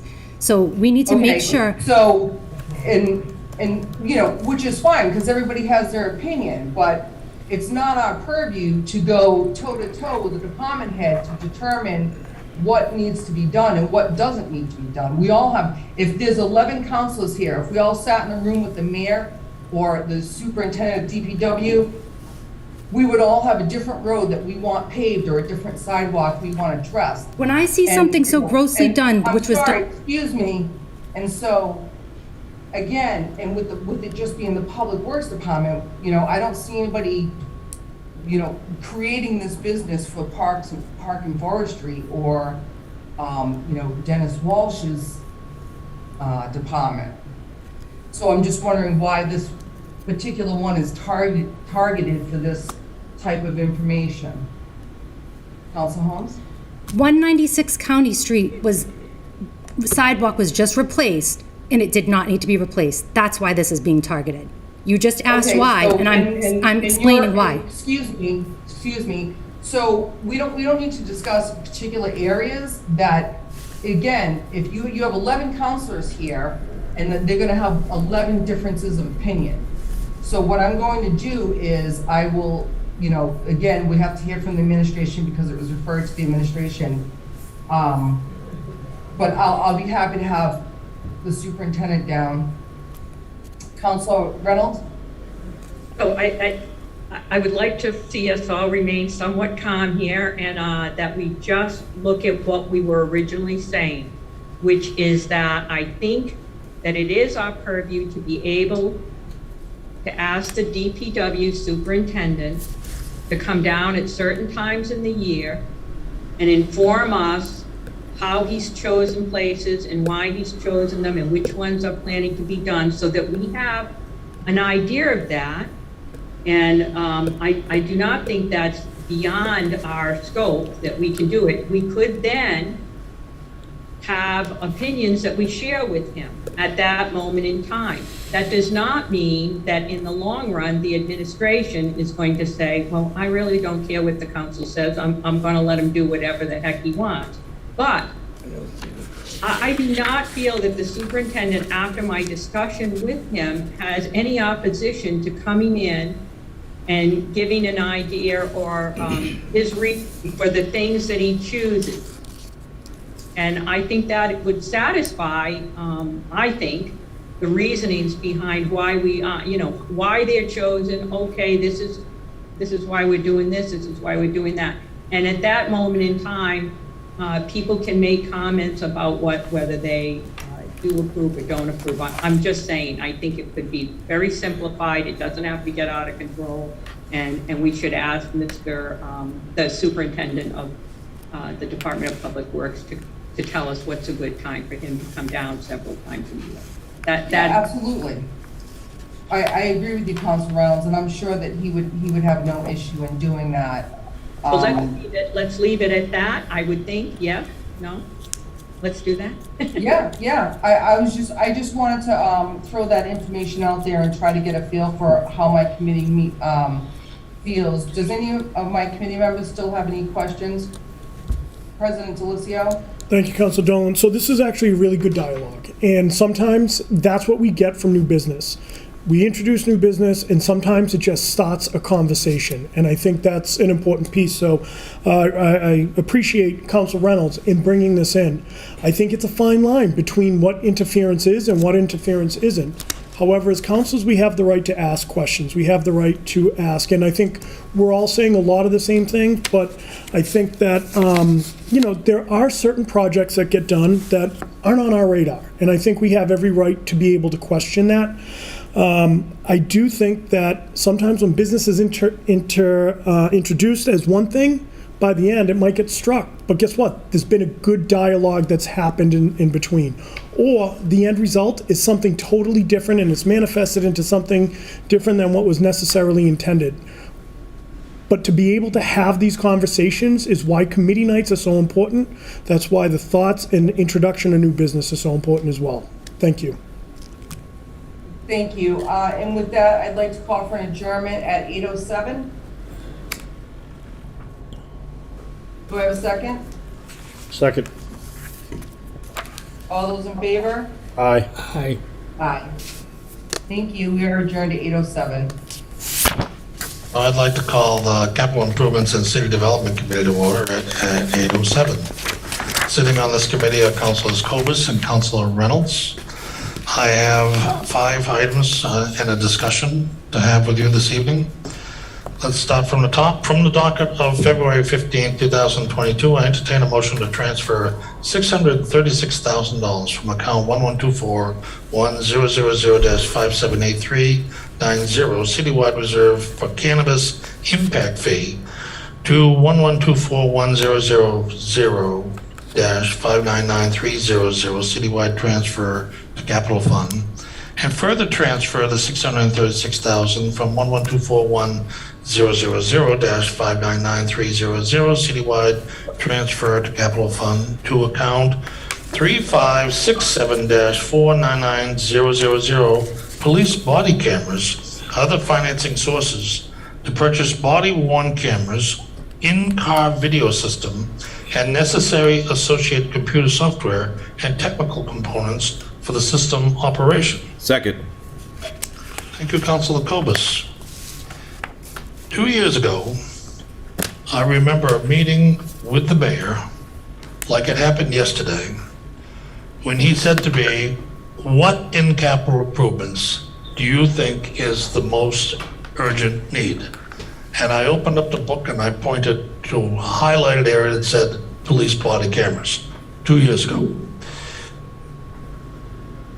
There were a lot of moving parts that had to align themselves for this to take place. And they have. They have aligned themselves. We have a chief who was all for this. We have a union that's willing to endorse it. And I think it's a great measure, and I think it's a great use of cannabis dollars. And I'm going to end my comments there and ask for any comments from the floor. Councilor Reynolds. I just fully support it as well, Rick. I think it's a good use of the dollars. Thank you, Councilor Reynolds. Councilor DeSimone. Thank you, Councilor Conti. I too support it. I'm just wondering, like going forward, Rich, Rick, are there gonna be like maintenance costs or some kind of operating costs for these systems?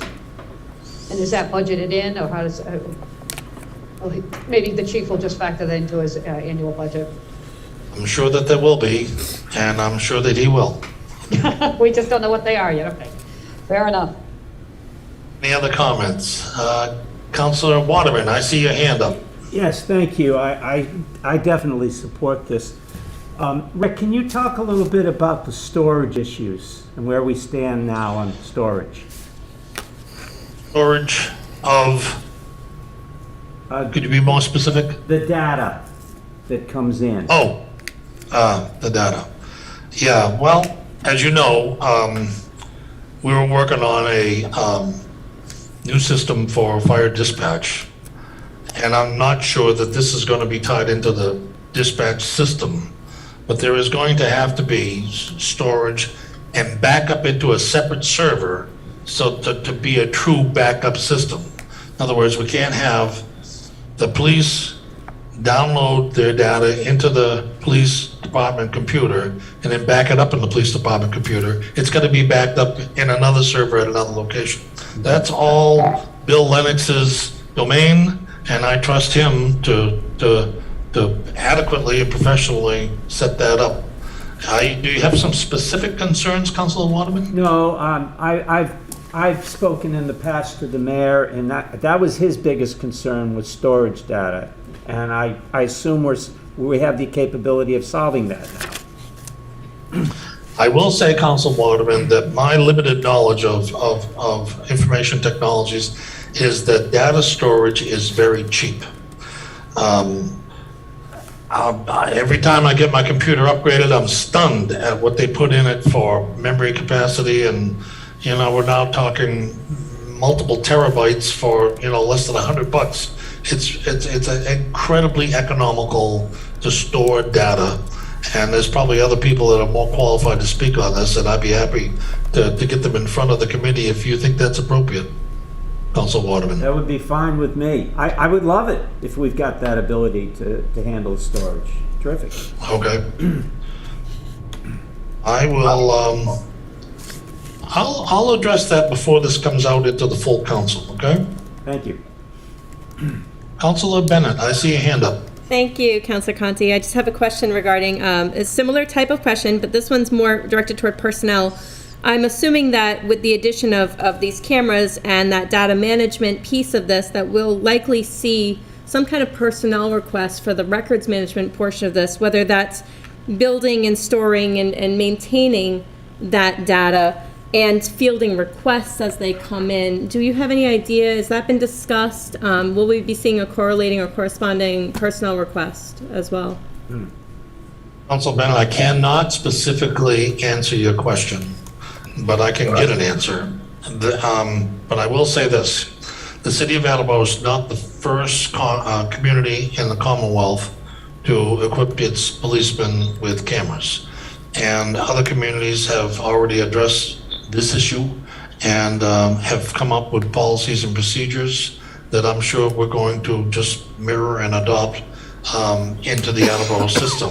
But I will get the specifics for you for the full council meeting. Thank you.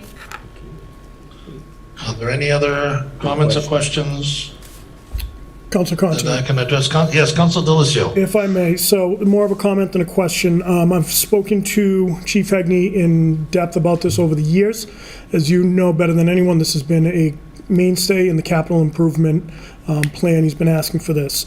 I think the revenue source that we're using to pay for this makes sense. I think that it's time to have the police body cameras for accountability on both sides of the law. I think it'll help to protect our police officers, and it'll also help to protect the public as well. As far as Councilor Waterman and Councilor Bennett's question, I believe that's incorporated when we talk about the associated computer software and technical components, but I do appreciate you looking into it just to find out for sure before we vote on this next week, Councilor Conti. Thank you. Councilor Delicio, when were you a police commissioner? 2000, let me see, 2013 and 14? And I think that was before police body cams were even part of the conversation. Right. Yeah, so, everything that I've heard is all positive, and the committee received several communications from the chief on this subject, and I will make sure that those also get broadly distributed to all councilors, because I want you all to see the correspondence that came in to Paul Haru from Kyle Hagney on January 24th about the funding requests, together with the correspondence to the mayor from Chief Hagney on November 16th on the request to transfer the funds. And I will get specifics on the storage and the personnel policies and procedures, and we'll put that all together for a package for you before next Tuesday night, and if not, it'll be 3 weeks from now.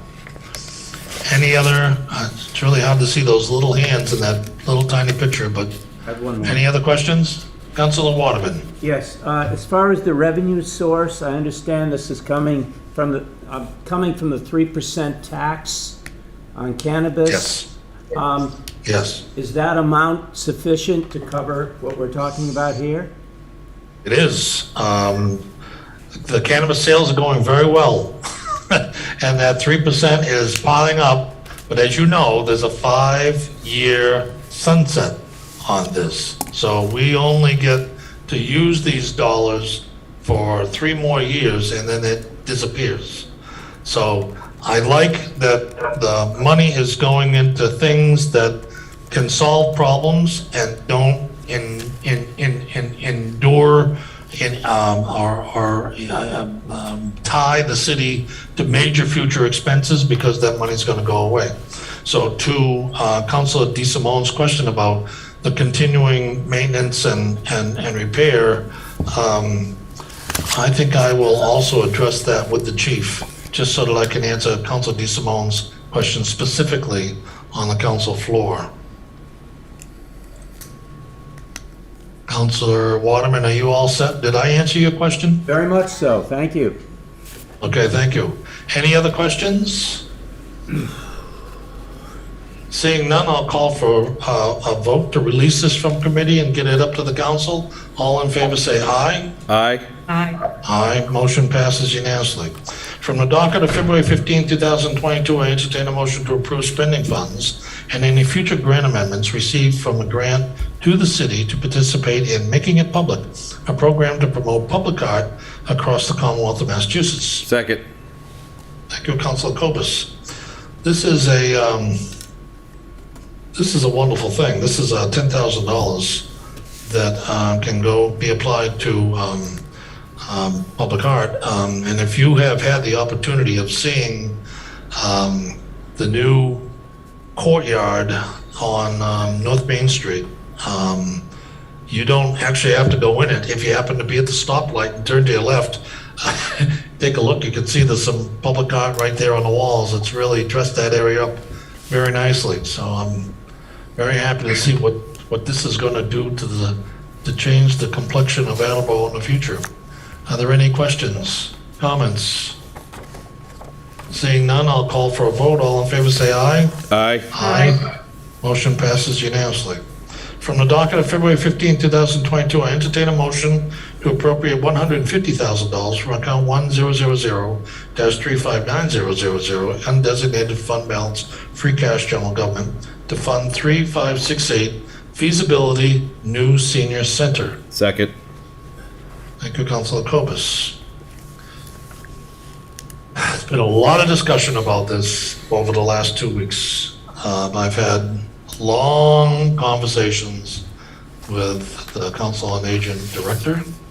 I've had long conversations with members of the senior committee and conversations with taxpayers of the city of Attleboro. And the concern that have been forwarded to me is that, Richard, we're paying for a big high school. That's costing me anywhere between $1,300, $1,500, $2,000, depending on how expensive your house is a year. We're talking about just approved $250,000 to do a feasibility study for a new joint public safety complex. You know that's going to be $100 million if it's going to be a penny. Now you're coming along and you're asking for a new senior center. $150,000 for a feasibility study for something that Newton just built a new senior center for $16 million. We don't know what the cost is going to be in Attleboro. We don't know where it's going to be. That's why we're funding a feasibility study.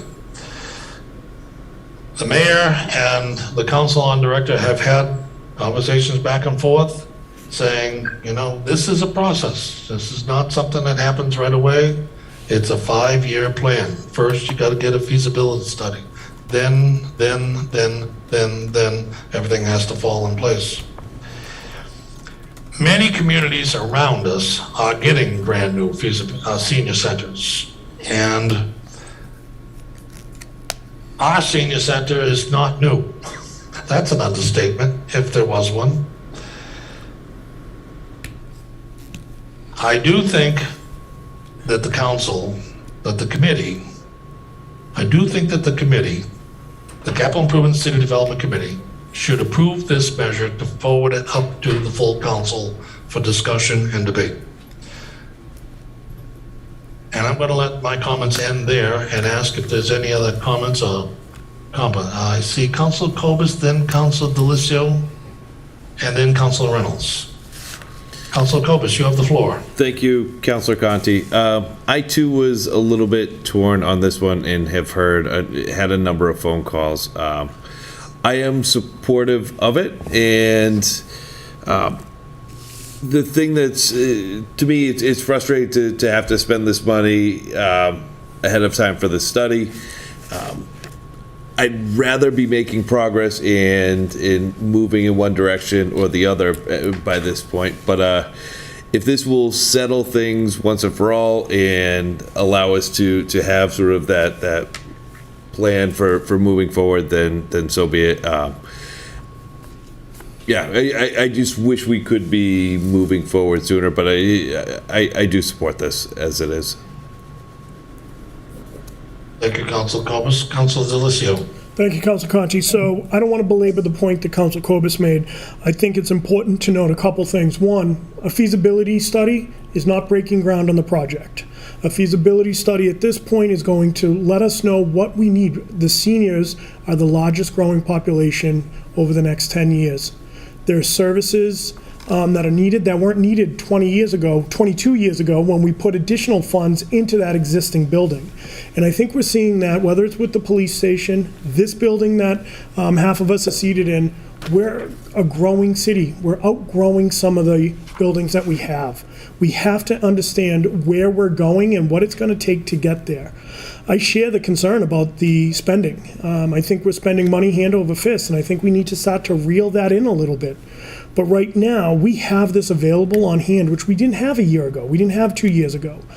I think when you look at where that building is, what the parking is, we have people, and seniors are driving later in life than they ever have before, in my guess. I think this is the right time for feasibility study, but again, it's important to stress, a feasibility study is just that. And it's not just about the building, it's about staffing.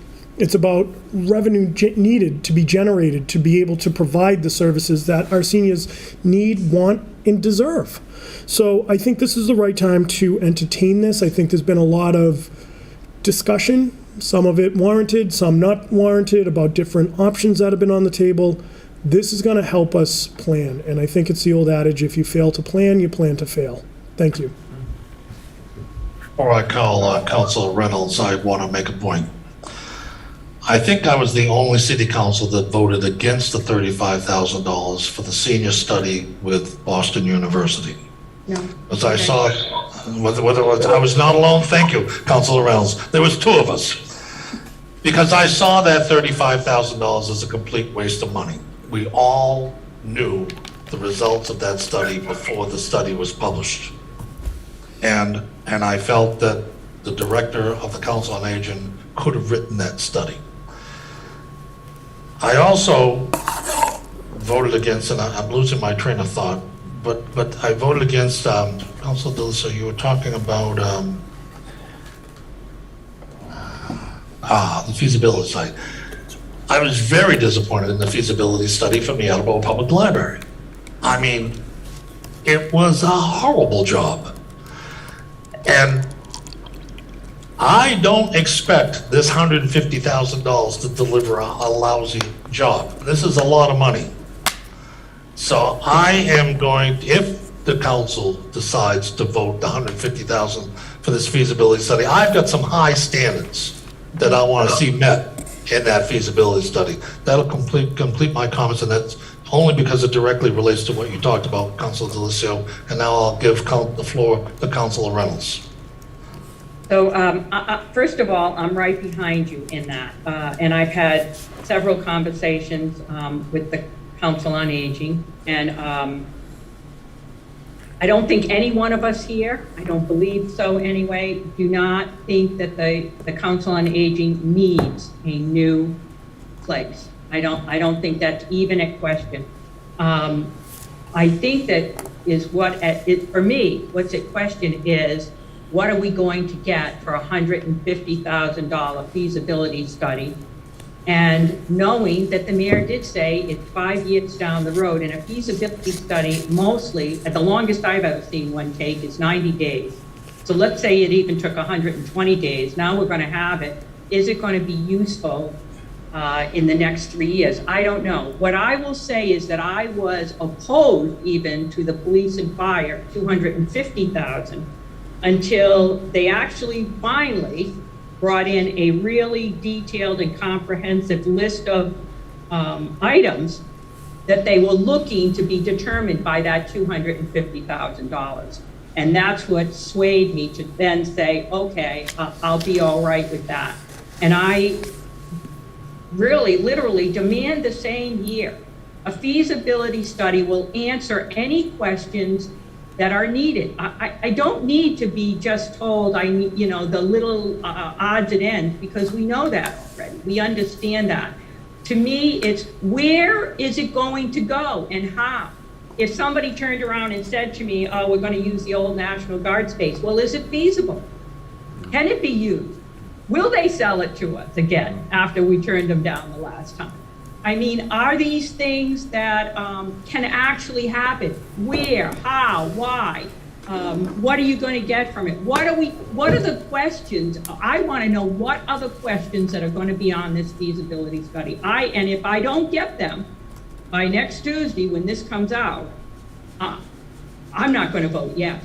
I'll vote it to come out right now tonight, but I will not vote yes on this unless those questions are really pertinent to what we need to know and hear from a very qualified company to do this. And those are my comments.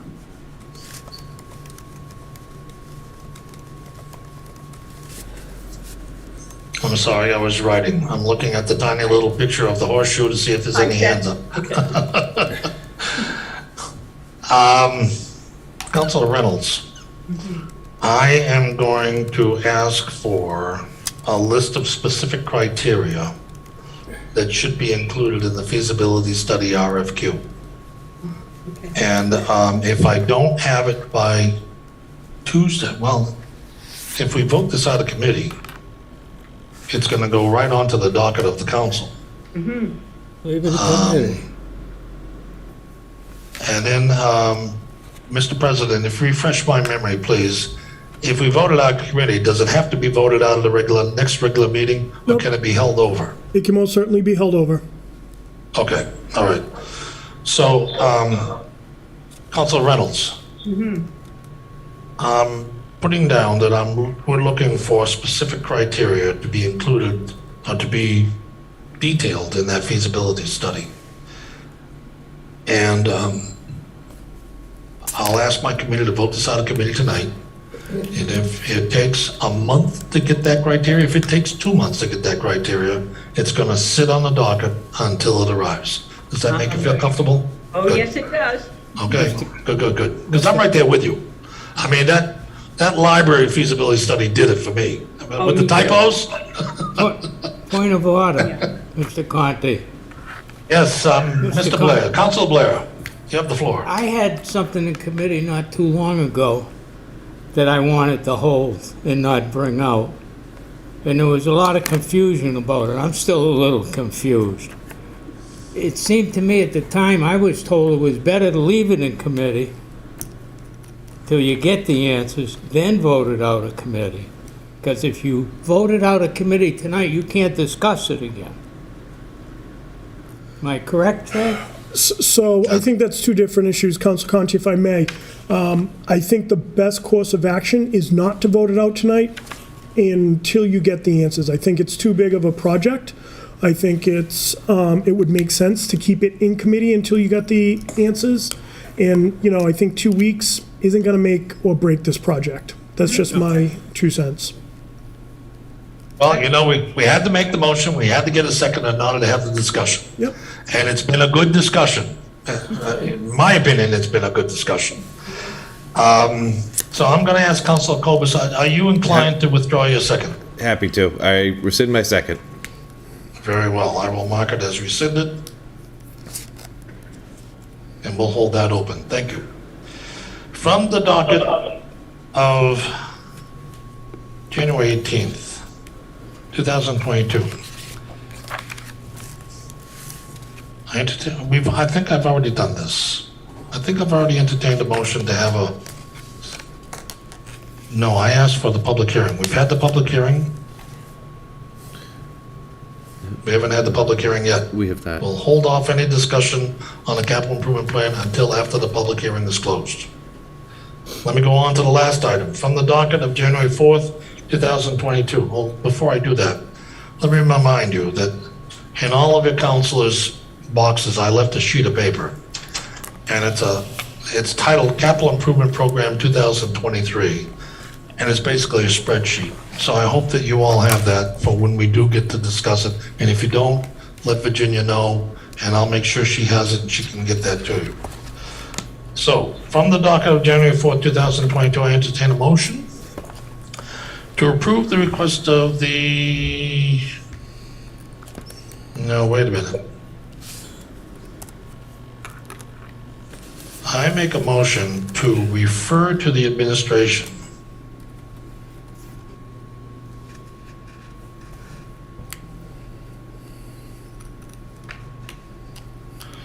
the request that the Attleboro Historic Commission seek a consultant to assist in ranking the city's existing historic resources inventory that is included in the inventory of Massachusetts Historical Commission. The consultant fee is expected to be approximately $10,000. Second. Calls for, thank you, Councilor Cobus.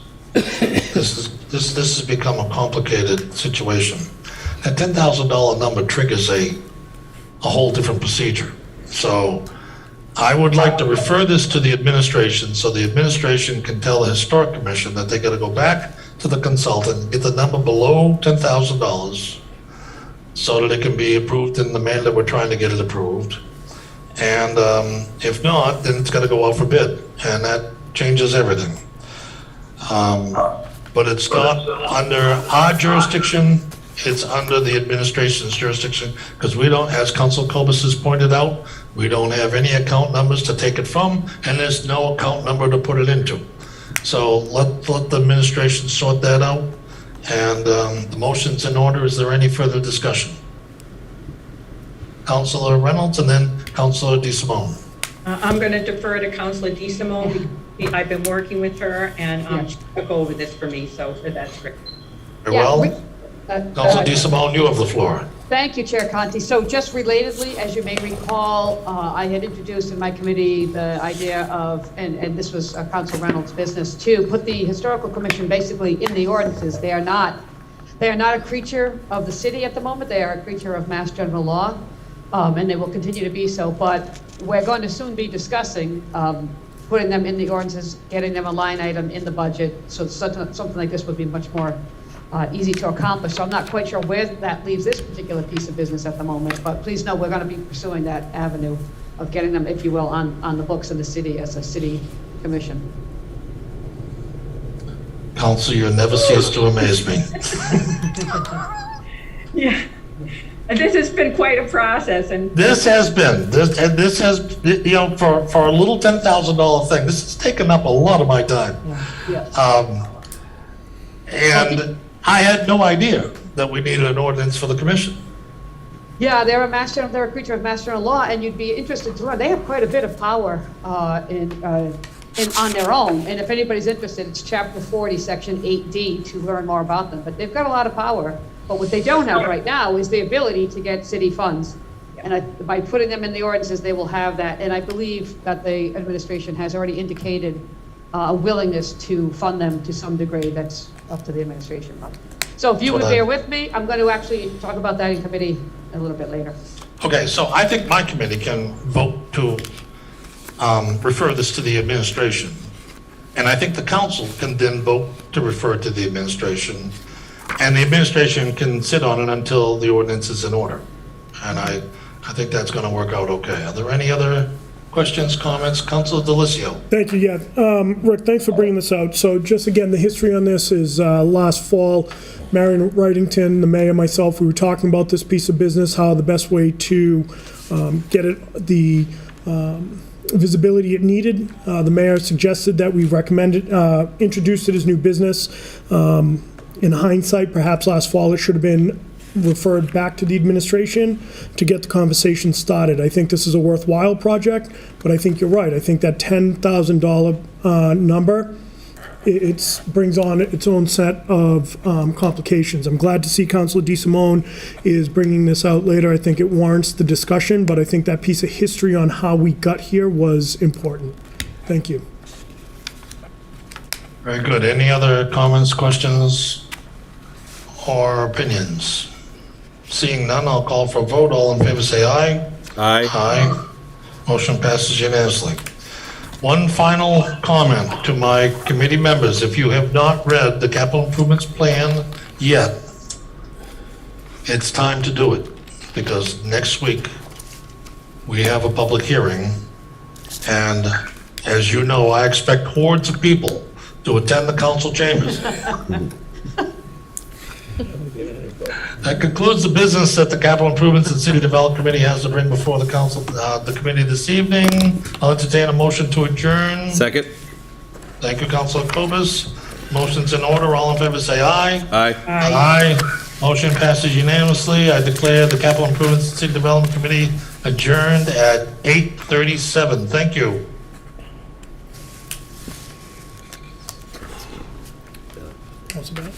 Thank you. I call the Transportation and Traffic Committee to order at 8:37. Joining me tonight, Councilor Dolan and Councilor DeSimone, both remote. There's a few items I'd like to start with. It's more of a housekeeping, because there's quite a few items here on the agenda that I think are not ready necessarily to come out of committee yet, that need additional work. So if you'll bear with me a moment, I'd like to kind of go through those. The first item is a relatively new item that's come to the committee regarding concerns about Angeline Street.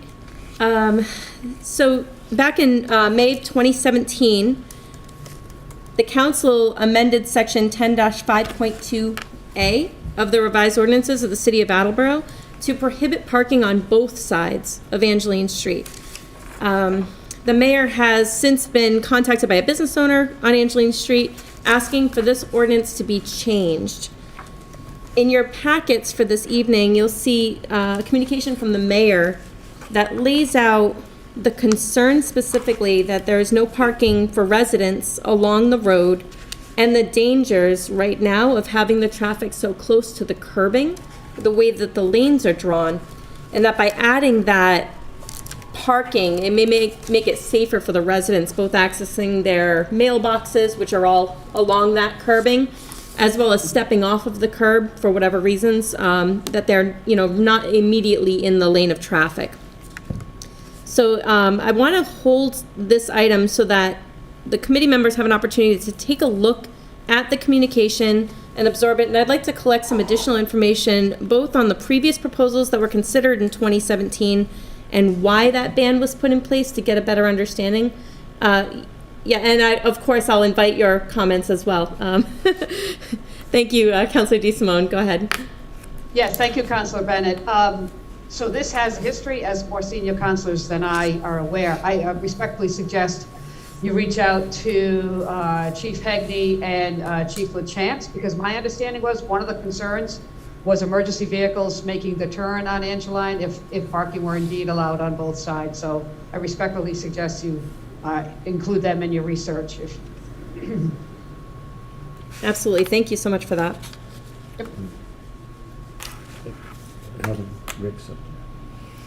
Yes, Councilor Conti. Thank you, Councilor Bennett. Councilor Conti will be voting against this when it comes up in front of the council because the memory is fresh of the past history on Angeline Street.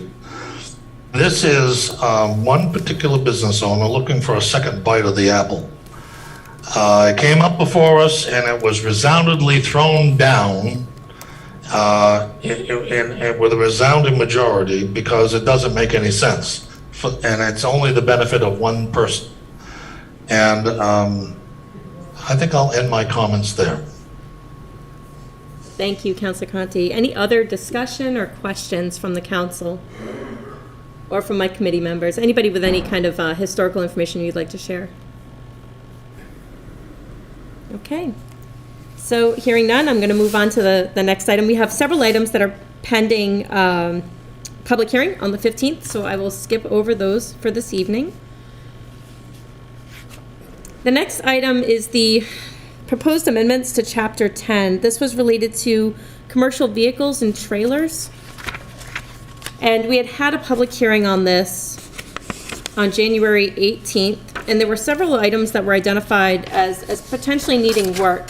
That relates both to this first proposed amendment for the deletion of 10-5.13 and replacement with the language that was proposed, as well as the next item from the docket of November 16th of 2021 also had a public hearing on the 18th of January dealing with commercial vehicle limitations on residential properties. So for these two items, what I'd like to do is I think additional work is going to be needed to address the concerns. And if I recall correctly, one of the concerns that was raised was what's being captured in the definition of commercial vehicles and whether it needs to be more specific or exclude certain items. Yes, Councilor DeSimone.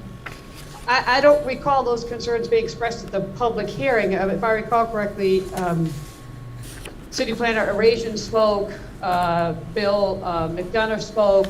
I'm just curious where these came from, Council Bennett, because I don't recall those being coming from the public hearing. So what are the? Yes, I believe it was, actually, I think both of them had mentioned, and there was at one point a mention of agricultural equipment, potentially. Oh, Gary, yes. Yes. Gary, yep, okay. So that had come up during the course of their presentations. You're right, Gary did, but just for the record, as I think you may be aware, I worked on this definition with Gary, Bill McDonough, Chief Hegney, so just so you know, it did get quite a bit of vetting beforehand, but I do remember Gary's comments now that you mentioned about that part. So I'm certainly open to tweaking it, but just so you know, Councilor Bennett, what I tried to achieve here. So if you were to look up the definition of commercial vehicle, you could find a few in the city at different places in the CMR, and you could go down all sorts of rabbit holes. I tried to make it as general as possible without falling into those various rabbit holes, make enforcement easier and to be fair, if you will. So just by way of background, that was my approach in this. Could it be more detailed? Oh yes, it could be a lot more detailed. I'm not quite sure that's what we want to do. This to me is a quality of life issue. So my intention in writing this, and in particular the provisions that relate to commercial vehicle parking and residents, was quality of life for all the residents in the city, not to make anybody's life more difficult. And so that's why the definition is kind of broad in some ways, because my goal was quality of life, not to punish people in any way. Absolutely. Councilor DeSimone, just one quick question. Do you see an area or a particular aspect of either of these, but in particular the amendment to 10-5.13, that you think where something like an exclusion for that agricultural equipment might be reasonable, or that you would consider potential revision here? Or do you think it's already captured in any of the language that's here and that it really isn't a meaningful concern? No, I think that's a fair point. I'll defer to the city planner, and even if we make the exception, Council Bennett, who knows if it'll ever be used, but it's fair to put it in there, right, just to be on the safe side. I can either include it somehow in the definition or in the exceptions part C. And if you would like, Council Bennett, if you would permit, I'll put something together for your review. Unless you would want to do that, I respectfully would No, that offer would to be do but that would be certainly wonderful. Thank you, especially with your experience up until now working on this. Absolutely. Yep. That would be great. I'll be happy to. Thank you. Thank you. The next item we have, this one's... Councilor Bennett? Yes, Councilor I'm Bennett? sorry, Councilor Conti, yes. Councilor Reynolds had her hand up before me. You might want to address Councilor Reynolds. Appreciate And it. then come back to me, please. All right, Councilor Reynolds. The floor is So yours. thank you. I was going to just ignore it since you're waiting on it, and Councilor DeSimone is going to do a little more work on it. But I think it was pretty clear, I think, at the public hearings, there were just two little items that they were talking about based on what the planning board had approved and whatnot. Honestly, I think it could even come out tonight and amendments could be made next week. You know, a friendly amendment could be made because they were very minor things that needed to be added. And I don't know if we want to go back to the city planner this week. You know, he's got some personal thing going on that I don't think he'll be in much. So I do think it can be handled with just some little tweaking and just adding those couple of things that they were concerned about and then moving it forward. My own opinion is moving it forward next week. And those are my comments. Thank you, I appreciate that. Councilor DeSimone or Councilor Dolan, do either of you have any concerns if we were to vote this out tonight?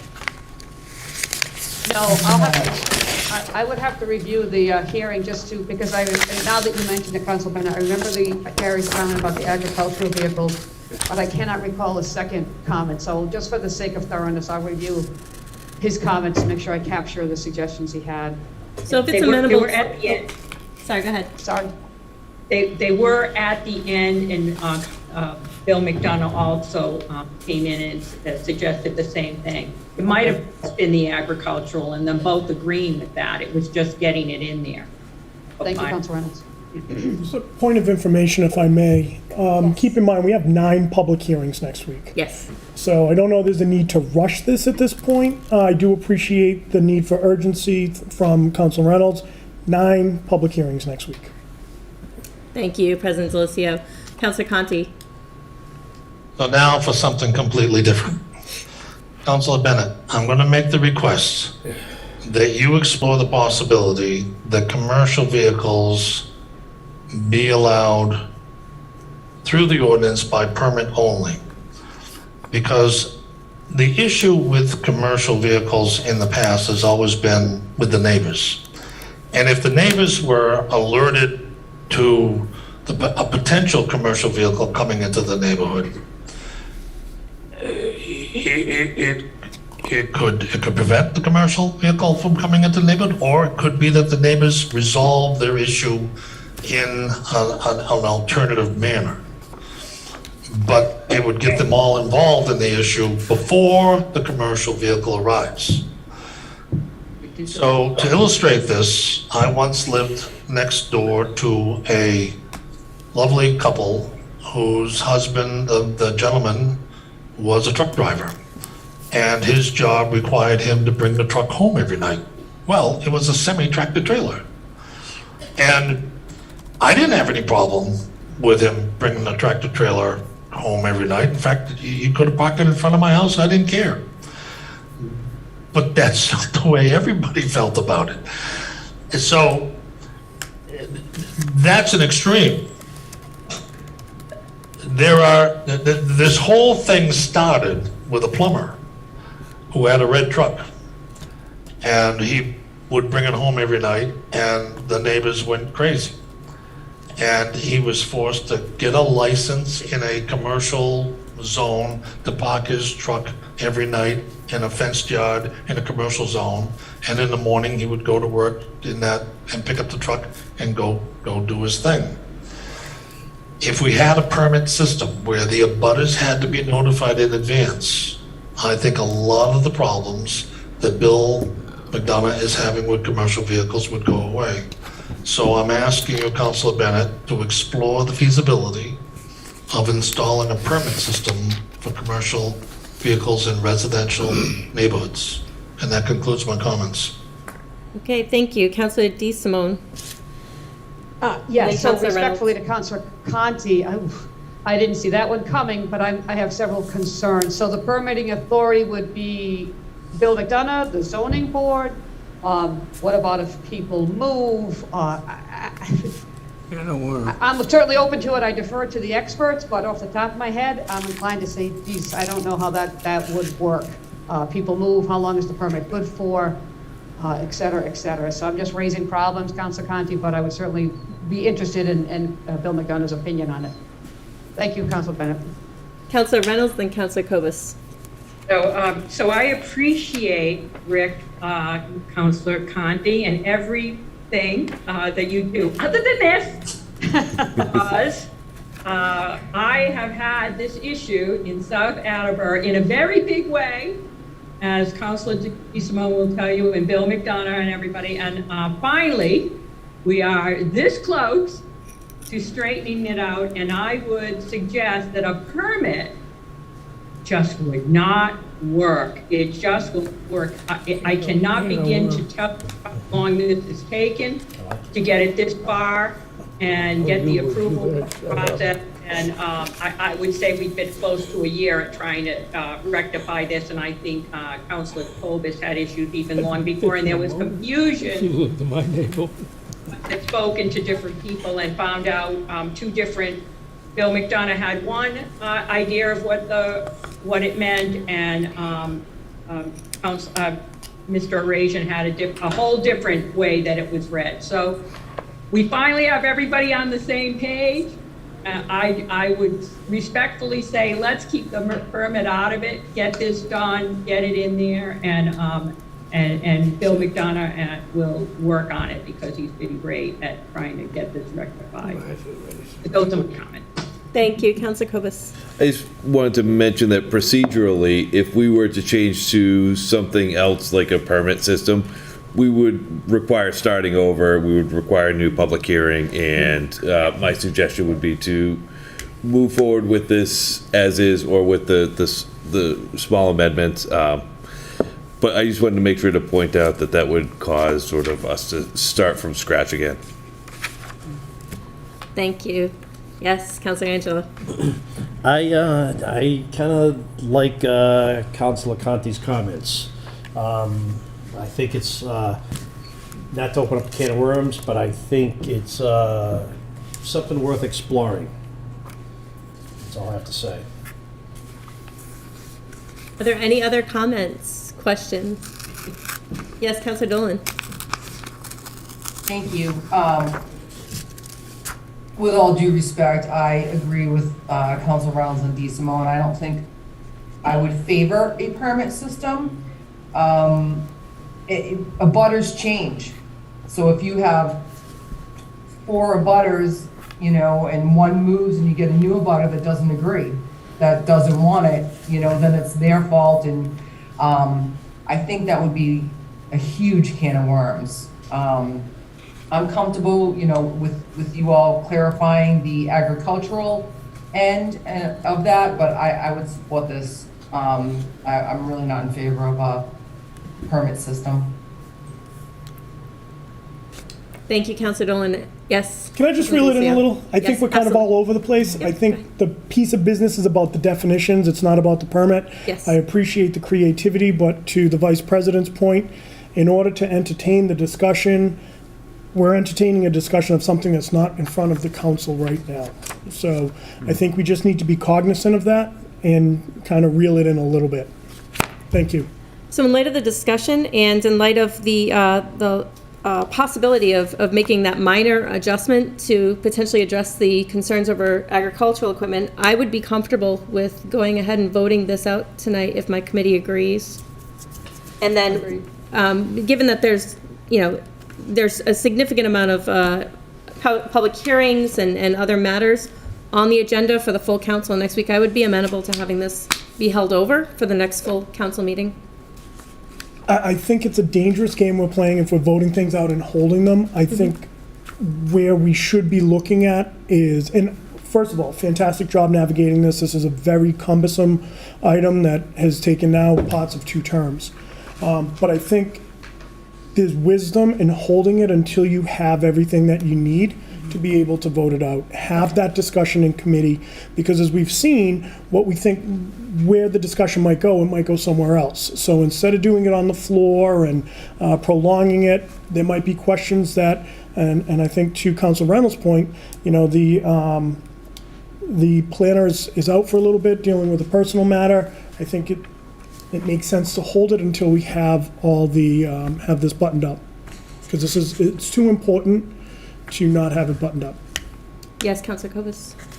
+1 to everything President Delicio just said, and in addition to that, I prefer that the amendments be made in the committee, be voted out in the manner amended, so that we can see it. Everybody has a chance to read everything and see it all in writing. Whereas if this were to happen on the council floor, we would have to have a separate email with the proposed amendments, and I think this is just a lot cleaner, and is the manner I would prefer to see it happen.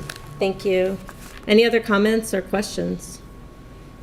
Okay, so taking into consideration the comments tonight, I think maybe the best way forward is to hold these for the next committee meeting, and that will give us 2 weeks to gather any additional information we need, go back and check the record from the public hearings, and make sure that we're properly addressing not only the agricultural equipment concerns, but any other concerns that may have been raised that might be escaping our memory as of right now.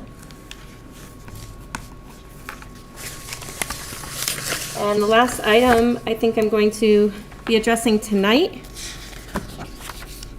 Actually, I have 2 remaining items for this evening. The first is to, I entertain a motion to replace a yield sign with a stop sign at the intersection of Jewel and Hawthorne. Can I get a second on that? Yes, thank you. Motion is in order. I've driven by this particular intersection quite a few times, but I drove by again this evening before coming to council tonight to really get a good visual. And the way that the street is set up, it's a hard T. And so you come off of County Street, you turn down Jewel, and you come to a 90-degree hard T intersection with Hawthorne. And there is a yield sign there right now that really doesn't make much sense. And there's you're not yielding in one direction or another. You can make a left or a right onto Hawthorne. So my concern here is that, to me, I think this is a no-brainer. I'm not really sure what the history was or why there was a yield sign to begin with, but I think this one is a simple one for us to correct. Yes, Councilor DeSimone.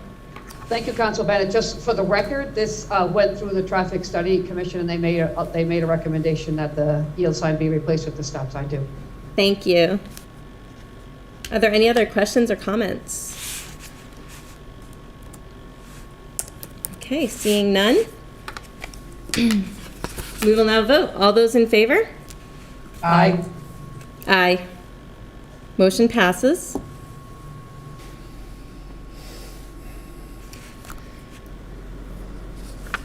The next item I'd like to address, actually, I think for the next item, I'd just like to discuss it. I don't think it's ready to be voted out of committee yet. We received this is an older item. It's been on the docket for a bit, since 2019. This was also a recommendation from the Traffic Study Commission recommending a delay in opening Rathbone Willard Drive to through traffic until such time as the light that we discussed in the last public hearing, last committee meeting, is installed at the intersection of Thatcher and Rathbone Willard Drive. Now, for my first inclination looking at this, was, well, that makes a lot of sense because, you know, I can't even imagine the traffic snafus that are going to result from opening the new high school, having the different traffic patterns and not having that light operational. But after hearing from our superintendent of DPW, Mr. Mike Tyler, and getting those assurances that they have that hard deadline in place, and understanding too that there may be some minor delays we'll have to deal with in completing the work at that intersection, I think the risks are minimal that we're going to run into an issue with that light not being fully operational, if not by the opening of school, but maybe shortly thereafter. But to ensure that I had all the information, I did reach out to Chief Hegney, Attleboro Police Department, to get a little bit of feedback to say, hey, you know, what are the alternatives here?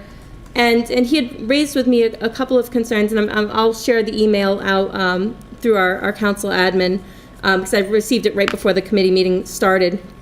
And really the alternatives he's considering are, you know, we could temporarily block the road if we ran into a situation where the work is still being done, it's not completed, that light isn't fully operational. Alternatively, we leave it open and see how the traffic pattern works, because there's two means of egress now. So if people know that getting out at that intersection probably isn't a great idea because the light's not fully operational and there's still some work being done, they can still go out the other way. And so I think that resolves a lot of my concerns. The other thing I was considering looking at this was that there's a reason this road is being opened. And that is for those emergency response vehicles to be able to get in quickly from multiple different angles, multiple directions, down the different roads to access not just the new high school, but also Brennan Middle School and Studley Elementary School. And by continuing to have that road blocked, we create a potential threat there where emergency crews, for whatever reason, can't respond quickly, can't get to certain sides of Attleboro High School, can't get to the different pieces of the property quickly enough to be able to respond to an emergency. I don't know if there's any additional information that the committee members would like to see before, you know, whether we want to bring this out to the full council, or if there's any additional information that would be helpful in making that decision. Yes, Councilor DeSimone.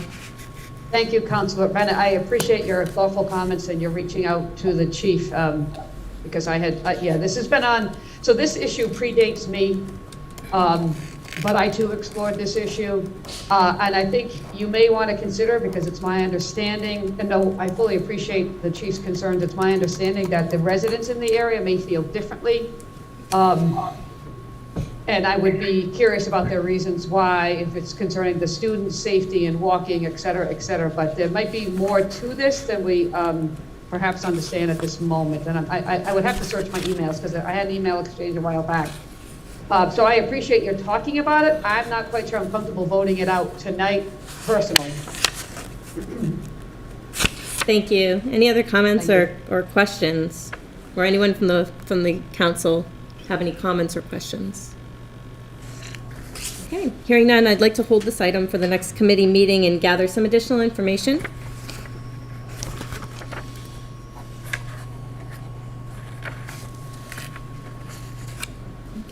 Well, that concludes the business for the Traffic and Transportation Committee. At this time, I move to adjourn. Second. All those in favor? Aye. Aye. We are adjourned at 9:03. Budget is canceled for tonight. I'd like to report call to order zoning and land use committee at 9:03. Myself, members are myself, Councilor Connie, and Vice President Kobus. I just have one motion this evening. From the docket of December 21st, 2021, I entertain a motion to hold a joint public hearing on February 15th with the Planning Board to amend Chapter 17-9.0 Special Permits, Chapter 15 Site Plan Review of the Zoning Ordinance. Second. Thank you. This is just to call a public hearing. So I'll call for a vote. All those in favor? Aye. Aye. Motion passes. I'll call for an adjournment. Second. Second.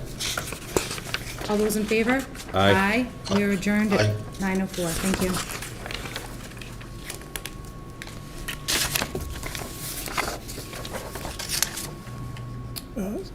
Council Reynolds, you're next on the agenda. Oh, I am? Okay. So I'd like to call City Property and Claims Committee to order at 9:04. And members of my committee are myself, Councilor Angelo, and Councilor Waterman. From the docket of February 15th, 2022, I entertain a motion to transfer $400 from account 1141000-578300 Citywide Reserve Fund for transfer to account 1543100-524230 Veterans-Maintenance of Vehicles for repairs and an inspection sticker for a vehicle transferred from the school department to the Veterans Department. Second. Thank you. I think it's pretty self-explanatory. Any questions, concerns? No. Hearing none, all those in favor? Aye. Okay, that motion passes. From the docket of February 15th, 2022, I entertain the motion to transfer $1,052 from account 1124100-578300 Citywide Reserve Fund for transfer to account 1152100-542020 Personnel, Supplies, Office Equipment for requested office chairs, standing desks, and wireless keyboards. Second. Again, I think it's pretty self-explanatory. Any questions or concerns? No. No. None, all those in favor? Aye. That motion passes. And that is all of the business I have this evening. So I would like to call for an adjournment. Second. Thank you. We are adjourned at 9:06. Thank you. Councilor DeSimone, you're next. You're muted. Thank you very much, Councilor Dolan. Thank you, President Delicio. I'd like to call Ordinances, Elections, and Legislative Matters Committee to order at 9:06 p.m. I am joined by Councilors Bennett and Holmes, who are in chambers. I am remote. Just a couple of, one piece of business and a few informational items, if I may, and of course, if there's anything else that you would like to discuss. Next February 5th, on February 15th, next Tuesday, there's a public hearing on the proposed statutes to defer taxes for utility liens. Just a heads up that the auditor had sent an email in support of that request, which I believe has been forwarded to everyone. Also on the 15th, there's a public hearing concerning the proposed amendments to Section 10.8 for monthly parking. Budget Director Jeremy Stowe will be making comments. So if you have any questions that you want to ask him, you may want to email him so he can address those concerns at the public hearing. Oh, and lastly, another public hearing next week, one of the 9 that President Delicio mentioned, is concerning the proposed change to the charter concerning a vacancy in the office of mayor. We have the city solicitor coming down to make comments, and I also asked the solicitor to submit either before or after her written opinion about the matter as well. So if you have any questions, comments, concerns, you might want to have those ready for the solicitor when she appears before us next week. In regard to the issue in our committee concerning the Historical Commission, did you receive the revised language concerning a possible amendment to the ordinances for the Historical Commission? Councilor Holmes, Councilor Bennett, did you receive that? How was that submitted? I do It should not have see been anything in the emailed. packets. I believe it might have been sent via email, but I apologize. Councilor Holmes, did you happen to get it? It I says don't. revised. I don't recall that. Okay, fair enough. I thought I asked that it be distributed, but if not, we can sit on it certainly. No, I can try to look for it again. I'm sorry, but I don't recall. No worries at all, no worries at all. I certainly want you to have it. What we're trying to do, as I mentioned earlier, is basically take the Historical Commission, put them in the ordinances to give them some more definition and other obligations and duties. And one of the things this would do would also help to get them a line item in the budget. So if you don't have it, I will see that you have it forthwith, and perhaps we can discuss it at the next committee meeting. I think it's fairly straightforward. Counselor DeSimone, I do have it in my email. Okay, all right. If you haven't read it, I'm fine with sitting on it for 2 weeks, and I would, however, though, at that point, like to move it out because it's been in committee for a while. I think it's a good piece of business, and I look forward to moving it forward. Okay. Is that fair? Yes. Yes, thank you. Okay. All right, thank you. And last up, at the last meeting, I went over all the items of committee, and we had started discussing the piece of business concerning the appointed positions and changing the links of them to create more of a range. I stated several concerns that I had, that I don't think this idea is feasible as currently constituted. I am inclined to strike it, but I don't know if you or Councilor Kovas had time to reflect and have any suggestions you want to make before I propose that. I have no Or if comments. anybody has. I'm okay with it. Thank you, Councilor Kovas. Anybody have any comments, questions, or concerns on that particular item? Fair enough. Then I am going to move from the docket of April 6, 2021. I move to strike the following request: to modify the revised ordinances of the City of Attleboro to change the term length for appointed positions where the term length is currently greater than 1 year to a length of up to the existing term length. This shall not apply to positions which depend on a rotation schedule where one or more positions expire each year. Second. Thank you. Comments, questions, concerns? All those in favor of striking this item? Aye. Aye. Okay. No one's opposed. All right, and lastly, if I may, in regard to the Historical Commission issue, just to back up, I'm going to request a public hearing on the 1st, because it does involve a new ordinance. I'm sorry. So just for the record, I'm going to move for a public hearing on March 1st in regard to the proposed ordinance, upcoming proposed ordinance to the Historical Commission. Second. Thank you. Thank you, Council Holmes, for that. Any discussions, comments, concerns about the public hearing in that regard? None. Well, I do. Councilor DeSimone. Yes. So, okay, so we're going to have a public hearing. The email that you sent, was it to the full council or just myself and?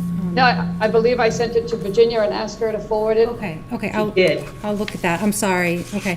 No, So I will look at that. We And then get it a lot sounds of like- emails. And then we'll have a public hearing. Okay.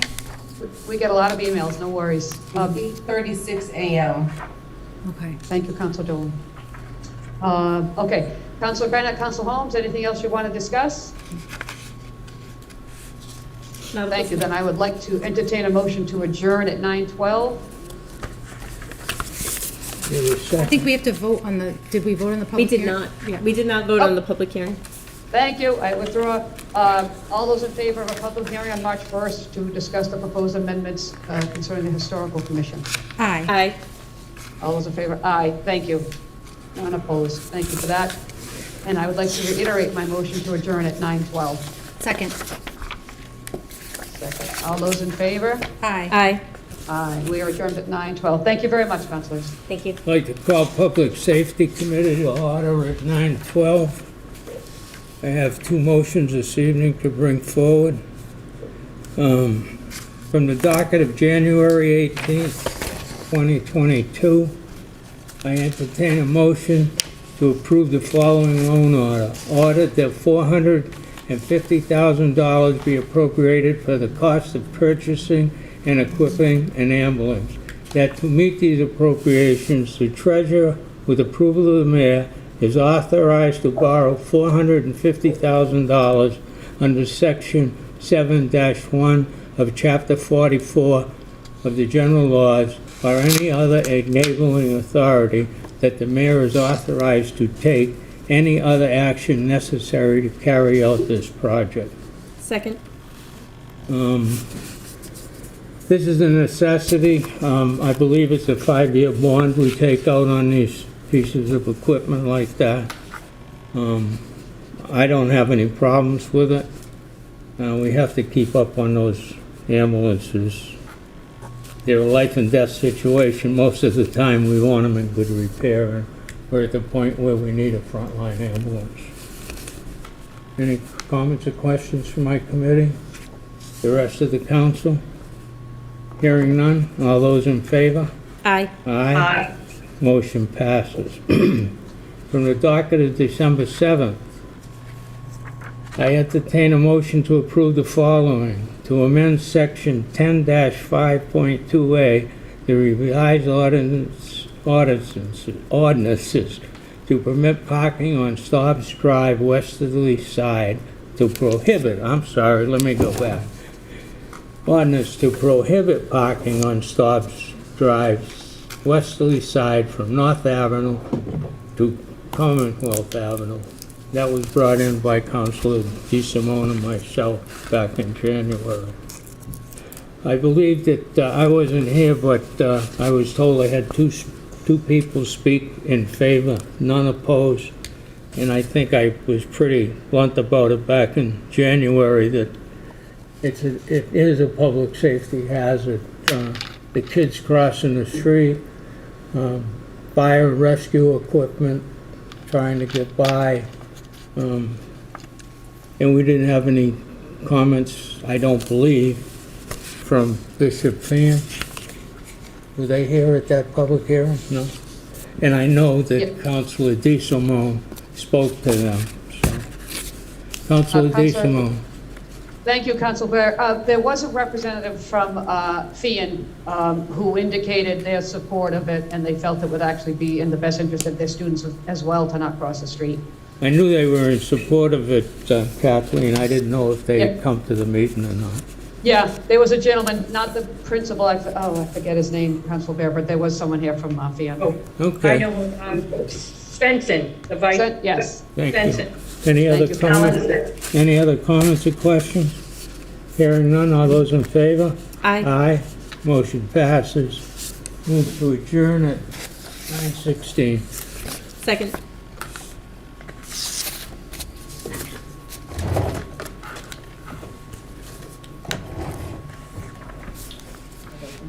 Peter, you have Go to- out. All those in favor? No, Peter, you just need to vote to adjourn. Just to vote. Vote to adjourn.